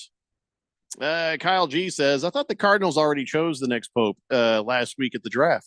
The pick was in. Yeah. Well, that'd be funny. Like somebody needs to play that sounder right when you start to see the smoke. The pick is in. I don't know. So, all right. Yeah. Phil Simms, shut the hell up. That's all I'm going to say. That's what I'm going to say. Oh my God. Listen, I need to lose some weight. I only need to lose 20 pounds. And it's not likely, but I'm going to give it a shot. And I was like feeling like, that's a lot of work. I got a lot of work ahead of me. And then I see this Florida defensive tackle Desmond Watson, who the Buccaneers went ahead and picked up as an undrafted rookie. The reason he was undrafted might have something to do with the fact he's 464 pounds. Oh, out of Florida, right? This guy from Florida? Yeah. Did they have to You know how that on draft day you have that exciting moment with the phone? Did they have to cut the wall away from his bed so they could have it? Oh my God. Huge, 464 pounds. If he starts, or even if he doesn't, he's the heaviest player in NFL history. Yeah. Period. And he has some moves. He has he's got athletic ability at that size. Well, he actually has lost some weight. He's lost 27 pounds since his last weigh-in, which was Florida's pro day. He says, I weigh 437 now. He says, that's the journey I got to take to be successful. He says, it's good for clicks to be the biggest player ever, but to be successful, I'm going to have to lose some weight. Got to change some habits. Yep. Yeah, I mean, I certainly at that weight, he would be. I think it's enticing to see anybody that size have any athletic ability. It's kind of like the phenomenon that was Zion, right? At his size, the fact that he had tremendous athletic ability was enticing and led him to be a number 1 overall pick. Obviously, here the weight is a lot and massive, and he still can move and get some off the line quickness. But you certainly feel like he could still stand to lose a few more pounds and still maintain his hefty status while also being able to actually dominate across the offense. I wonder what his target is. You know what I mean? If he's like playing, he was 464. Now he's lost some weight. His target he wants weight? to move better at 437. I wonder where his okay, that's good number is. I don't know. I'd imagine still like in the 400s. I don't know. I have no idea. Yeah. But good for him. I mean, he's working on it. And he's you said 464 is where he's at right now? He was 464. He's now 437. Well, good for him, man. Good for him. That's two of me. I know. Yeah. I wonder because usually what happens is that you see these offensive and defensive linemen that the moment that they retire, look at Jason Kelsey. He retired and he can't really be doing those Campbell's Chunky Noodle Soup commercials anymore because he's starting to slim down. You see, we talked about Michael Strahan earlier. If you look at him when he was playing versus how he looks now, Watt looks skinny too. Yeah. You look at all of them; they slim down because they are eating an incredible disproportionate amount of weight in order to keep up not just the muscle, but especially for like some of those defensive tackles and offensive linemen, just the girth that they need. Their workouts change completely. It's more cardio, not so much lifting. Yeah, and they're building more lean muscle. And they're losing a lot of that bulk, and also they're changing their diet. It's not so protein rich. It's more of a normal diet for normal human beings. So they're doing a lot of cardio stuff like that. Precisely. So I wonder when he retires or when he's out of the league. Hopefully, you see somebody because right now, when you're in pursuit of a career and everything else, and you're forced almost to work out every day. I'm hoping though for his own health that he would continue and maintain that. Well, I guess we'll see what happens. I mean, first you got to make the team, and then we'll see what happens after that. He was an undrafted addition there. By the way, as far as draft picks go, 37 draft picks played high school football in Texas. Wow. I football's king in Texas, man. I'm not kidding you. And Jeffrey, you've probably seen it when you've gone through there. Phil, have you ever been in Texas and seen a high school campus in Texas? I can't say that I have. They have their football facilities in Texas are absolute state of the art. It's like our football facilities for GCC or one of those guys. Boo! Listen, their football facilities for high school is first class. ALA over in the East Valley, who's always big and poor, and then they build a cathedral of a football field. Shut up, ALA, you money sucking whores.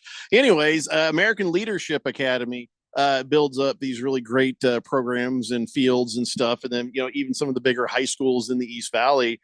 Nothing compared to Texas. Not even close. I'm sure. Yeah. Not even close. Yeah, and their weight training facilities, the way they treat the athletes, it's crazy in Texas how big football is there. 3-2 currently, bottom of the 7th. Phillies lead the Diamondbacks. Oh crap! A minute ago, it was the other way around. So hopefully this just continues to go back and forth over here in the next couple of innings, and we win this thing. But you got to admit, their Diamondbacks are hanging in there better than expected against these Phillies. All right, we're taking a break. We'll come back and wrap it up. We got on this date in Big George's sports history. It's the Daily Blender here on 1580 Fanatic. Oh no, stomach issues again? Stomach issues? Who are you? Your pancreas. I could be the real reason for your diarrhea, gas, bloating, stomach pain, or loose oily stools. I thought it was my stomach. People often do, but any of these symptoms could mean having a condition called exocrine pancreatic insufficiency, or EPI. With EPI, the pancreas doesn't release enough enzymes to break down food, but EPI is manageable. Use the symptom checker on identifyepi.com and speak with your doctor. That's identifyepi.com. Sponsored by AbbVie. Is reviewing life insurance on your to-do list? Now's the perfect time to add it. A friend recently told me that securing life insurance sooner rather than later can help you lock in lower rates for years to come. So I bumped this up on my list and got it done. I called SelectQuote and couldn't believe how easy and affordable life insurance is. I'm 40 and got a $500,000 policy for $16 a month. My husband's also 40, and his $500,000 policy was only $18 a month. Plus, with SelectQuote's same-day coverage, there was no medical exam required, and we were covered by the time we hung up. Knowing I have this checked off my list feels amazing, but the peace of mind knowing my family is protected feels even better. Call SelectQuote at 1-800-694-1010. That's 1-800-694-1010. Or go to selectquote.com to get your free quote today. 1-800-694-1010. Details on example rate at selectquote.com. Prescriptions require an online consultation with a healthcare provider who will determine if appropriate. Restrictions apply. See website for details and important safety information. Price varies based on product and subscription plan. Hey guys, let's talk ED because millions of men experience it, but not everyone can access or afford treatments like Viagra. Hims can help. Through Hims.com, you can access a full range of treatment options for ED through a 100% online process. To start your free online visit and save up to 95%, go to Hims.com/joy. HIMS.com/JOY. Time for a new copier? Here's a better plan. Affordable Used Copiers has reliable late model copiers that won't break your budget. We're talking color and black and white copiers that copy, print, scan, fax, and staple. We sell, rent, and lease late model, top of the line Konica Minolta BizHub copiers that can be delivered the next day. And don't worry, enjoy expert support and reliable service from professionals you can trust. Affordable Used Copiers, where you can get a reliable copier without the hassle of endless research. Save over 50% on pre-owned late model copiers. Search AffordableUsedCopiers.com. A+ rated with outstanding Google reviews. AffordableUsedCopiers.com. Serving Valley businesses for over 14 years. AffordableUsedCopiers.com. Don't get stuck with an outdated copier. Go to AffordableUsedCopiers.com today. Breaking news, and it was almost unbelievable. Yeah, it's all about new customers at Bet365 because they get $150 in bonus bets when they bet $5, win or lose. And even better, bonus bets can be used on the spread, totals, and player props. There you have it. Bet $5 to get $150 in bonus bets, win or lose. And see why it's never ordinary at Bet365. 21 plus only. Must be physically located in Arizona. Gambling problem? Call 1-800-NEXT-STEP or text NEXT-STEP to 53342. T&Cs apply. Count on Kohl's for those special gifts Mom deserves this Mother's Day. Inspire her inner chef with must-haves for her kitchen, wellness essentials for her fitness routine, and jewelry for her perfect night out. Plus, you can save 15% on some of your finds and earn Kohl's cash. Find Mom's perfect gift in time for Mother's Day at Kohl's and Kohl's.com. Select styles. Offer valid through May 11th. Kohl's cash and coupons do not apply to Sephora. Exclusions apply. See store or Kohl's.com for more details. 1580 and 99.3 The Fanatic. Arizona's new home for sports.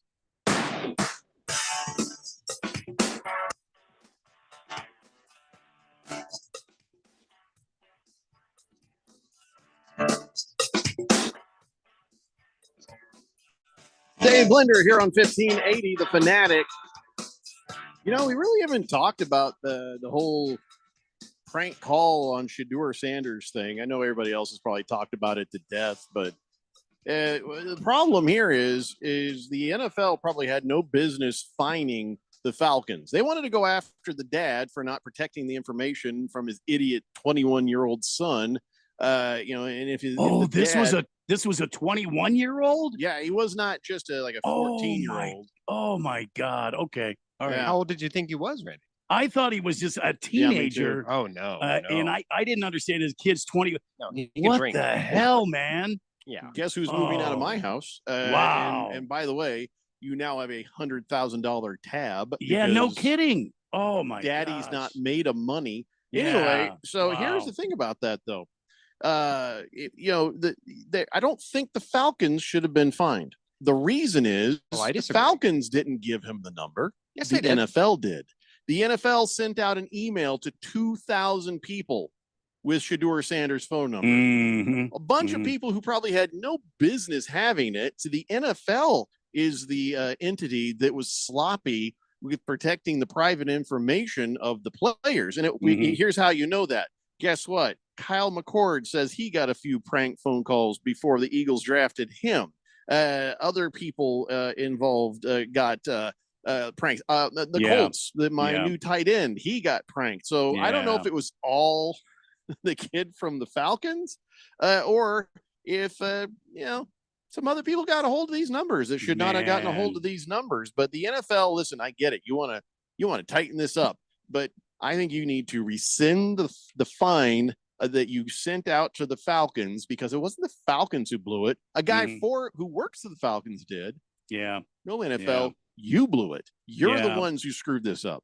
Yeah, it's too bad too, because now with the advent of cellular devices, iPads, the computers, things like that, computers that make calls, it's going to be easier than ever to get these people's phone number. It seems like there should be a way to lock it down. So I don't know if it's the same guy. Maybe that kid just sat there running down the list, giggling with his buddy or brother or whoever it was. But Abdul Carter got a call. Josh Conley Jr. got a call. Wow. A bunch of guys got calls, and we probably don't even know who else got the calls. But if you've got a list of 2,000 people, first off, why does a defensive coordinator need to be on this email? Well, you do see that from time and time again. Like there's I forget who he was, but I believe he was a linebacker out of the second round for the Washington Commanders who got drafted, obviously. And he got a call from the linebackers coach who had just been hired away from the college that the player played from. Let's say it was Florida, right? I don't know where it was. It might have been Florida State. Either way. And so in order to make a cool moment, they're like, hey, hey, person draftee, we've got a person on the phone here who wants to speak to you. And then now the person's like, hey, we want to make sure that we draft you. You're going to play for us? Yeah, sir, I promise you made the best pick of your, all that stuff. Anyways, that's a story where a lesser tier person that you think might not have any involvement in the matter out normally does in that instance.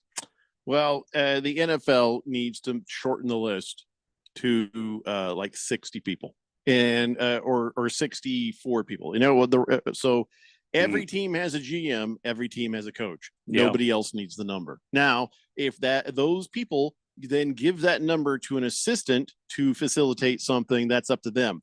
But the email from the NFL needs to be exactly that many people, GM and the coach. Yeah. You want to add the owner to that? Fine. Now you're up to 90 people, but it should not be any more than that. Owner, coach, GM, nobody else needs the numbers of these kids. Nobody. I would agree, but also given the position that you are, this isn't the towel boy. This isn't the person running the chain gang. Like this is a defensive coordinator. Like that is one of the top jobs within any organization, specifically speaking about football, right? So that is a top 3 head coach right there. Like, and he's also, if I remember correctly, Jeff Ulbrich was the interim head coach for the Jets last year, meaning that this is a person not only normally has responsibility as of who he specifically is, but also the position that he holds does merit that you have and you bear some responsibility for your own actions or lack thereof of awareness that your kid, maybe you knew that he's a burgeoning social media person and that if I leave information that could go anywhere, I shouldn't leave it around. Get out of the house and get a damn job. I mean, besides that, if I could be so bold to ask, why does the defensive coordinator need to have the draft That's picks what I'm number? saying. I mean, he doesn't need to contact him on draft day. No he doesn't need business to having talk that to info. him on draft day. He can be in the war room. Defensive guy. Why does he but- need quarterbacks info? Well, that's what I mean. Why do these coordinators need these phone numbers on draft day? I mean, Aren't they going to get them if these guys are on the roster post draft day? I mean, eventually, some people want to start the ball rolling. You know, well, I can't. If I the script can't. were flipped and it was ball, this is unnecessary. I just can't fathom what anybody other than the GM, the president of football operations, maybe, and perhaps maybe the head coach. They're going to do the calls usually in the draft room anyway, right? I mean, it's not like they're going to be out gallivanting around the town. You can just sit there and get with a quick call. No, all this stuff goes through channels. Chosen One says the way to defeat the prank calls on draft day, do a FaceTime call, and that solves it. So everybody has a mandatory FaceTime call. I don't think that each player necessarily knows all the faces of every organization. I mean, yeah, but if you get a call and you see the background and other people and the draft board stuff it's harder to fake something like that. It's not a bad idea, Chosen One, but it's an idea. I mean, sometimes you look, especially in like day 3, they're not still in the draft room. They're probably at home. Cliff Kingsbury spent his entire draft in 2020, given quarantine. I understand. Well, yeah, but at his home. That was why. Yes, George, we know. Damn it, Lavello pulled Kelly, who was dealing, and then brought in Castillo and gave up back-to-back home runs. There we go again. Philadelphia Phillies. Once again, another, in my opinion, I haven't seen. I'm going to watch the replay tonight, and I'll give you the feedback on Monday. But I another time when Lavello goes out and makes a call when he really shouldn't. Another pitcher who's doing well. And you just bury his confidence by taking him out of the game early. I don't know what these guys are doing. Baker's Cocky Hen says defensive coordinator getting quarterback's phone number does not seem needed, Phil. No, I agree. But 2,000 people are suspects. Dun, dun, dun. Except for Ulbrich's son. He actually, we know he did it. He did it. Yeah. So, boy, can you imagine if one of your kids just rang you up $100,000 fine? Oh, I would be. How much does Ulbrich make a year? Well, as a defensive coordinator, he probably makes around $3-ish million. Yeah. No. Really? Let me look. Yeah. Let's see what I don't know if they'd even be public. That doesn't count against the cap. So who knows? But, maybe Phil can get that information in time. But still $100,000. This is not a player. This is not the head coach. This is not like somebody who's probably swimming in money. He might make $100,000 a year, maybe $200,000 a year, not $3 million. I really doubt that. Of course, I could be wrong. Anyway, while Phil looks that up, let's take care of this business. Time for On This Date in Big George's sports history. That's in the year 1930 in Des Moines, Iowa. As Randy once told me back in 1993, that means them Moines. Yep. A Western League contest against Wichita became the first night baseball game to ever be played under permanent lights. The unique event, which drew 12,000 fans instead of the usual 600, was the beginning of a concept that would spread quickly through the minors. Wow. Yeah, and George noted that it spared a lot of organizations from the onslaught of the Great Depression. I'm not sure how that did it. Is it because people, how did that make a difference to protecting minor league baseball? Is it because people were trying to work during the day and then, they just went and saw the game at night now that they had lights? I'm not really following that. Or I just completely explained it to you. I don't know. Yeah, so according to my research, Vic Fangio tops the list at $4.5 million. I didn't ask Vic Fangio. No, but I'm Ulbrich. saying, yes, I know. I don't know how much he makes I think he's specifically, but just in any way. set it up. Mike Zimmer estimates to make $4 million. Ulbrich is not at their level. Steve Spagnuolo, 3.5. We look at Todd Bowles, who does the dual role of head coach. Again, had you heard of Ulbrich before this? But look, okay. Fifth on the list is Adam Durd of the Seahawks. I know outside of Ralph, did any of us know who the defensive coordinator for the Seahawks was? I feel like you just made those words up. No. They're not even a real name. And he earns about $2 million annually. So if we're looking at a guy who's like a no name to any of us, then I think that around $2 million is, I guess, at least $1 million. Yeah. Still $100,000. Oh, that's a pretty penny. Also, the other thing I always want from the NFL, my arms would still be tired from beating that kid. Exactly. Where does that money go? Like, does it go to some charity that goes against prank calling? Like, where? Well, where... I think I'm not. Don't Oh, there's quote me lots of here, them. but I think they put the fine money in the NFL charities money, and they distribute it to NFL charities. I would So- love for somebody to look that up because I doubt it. I feel like if you somebody gets like a brutal hit and then there's a fine, I think the player that you hit should get the money. I don't think that should go to charity. Ooh, I see. Give the money to the guy that just got laid out. Yeah, but it might increase flopping at that point. Like if you know Von Miller's coming at you as a highest paid defensive player, then you'd be like, oh, my. I feel like femur." you'll be able to tell Wow. the difference. Maybe. Wow. And if you get caught flopping, then that fine you would have got, you now have to pay You get double to fine. the guy who hit you, Ooh, to the guy who you pretended to hit you. you're so fine. No, you're really fine. But No, I don't you're want any fine. charity getting this money. That ain't right. Them gimpy little kids didn't take a hit out on the field. Oh, jeez. What Here did we they go do? again. Why should they get free money Here we go for again. research and Wow. toys and comfort? What a hill to die. Wow. Here we. I mean. Yep.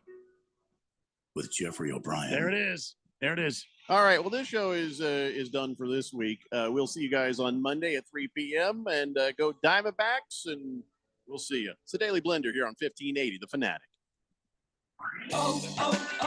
O'Reilly.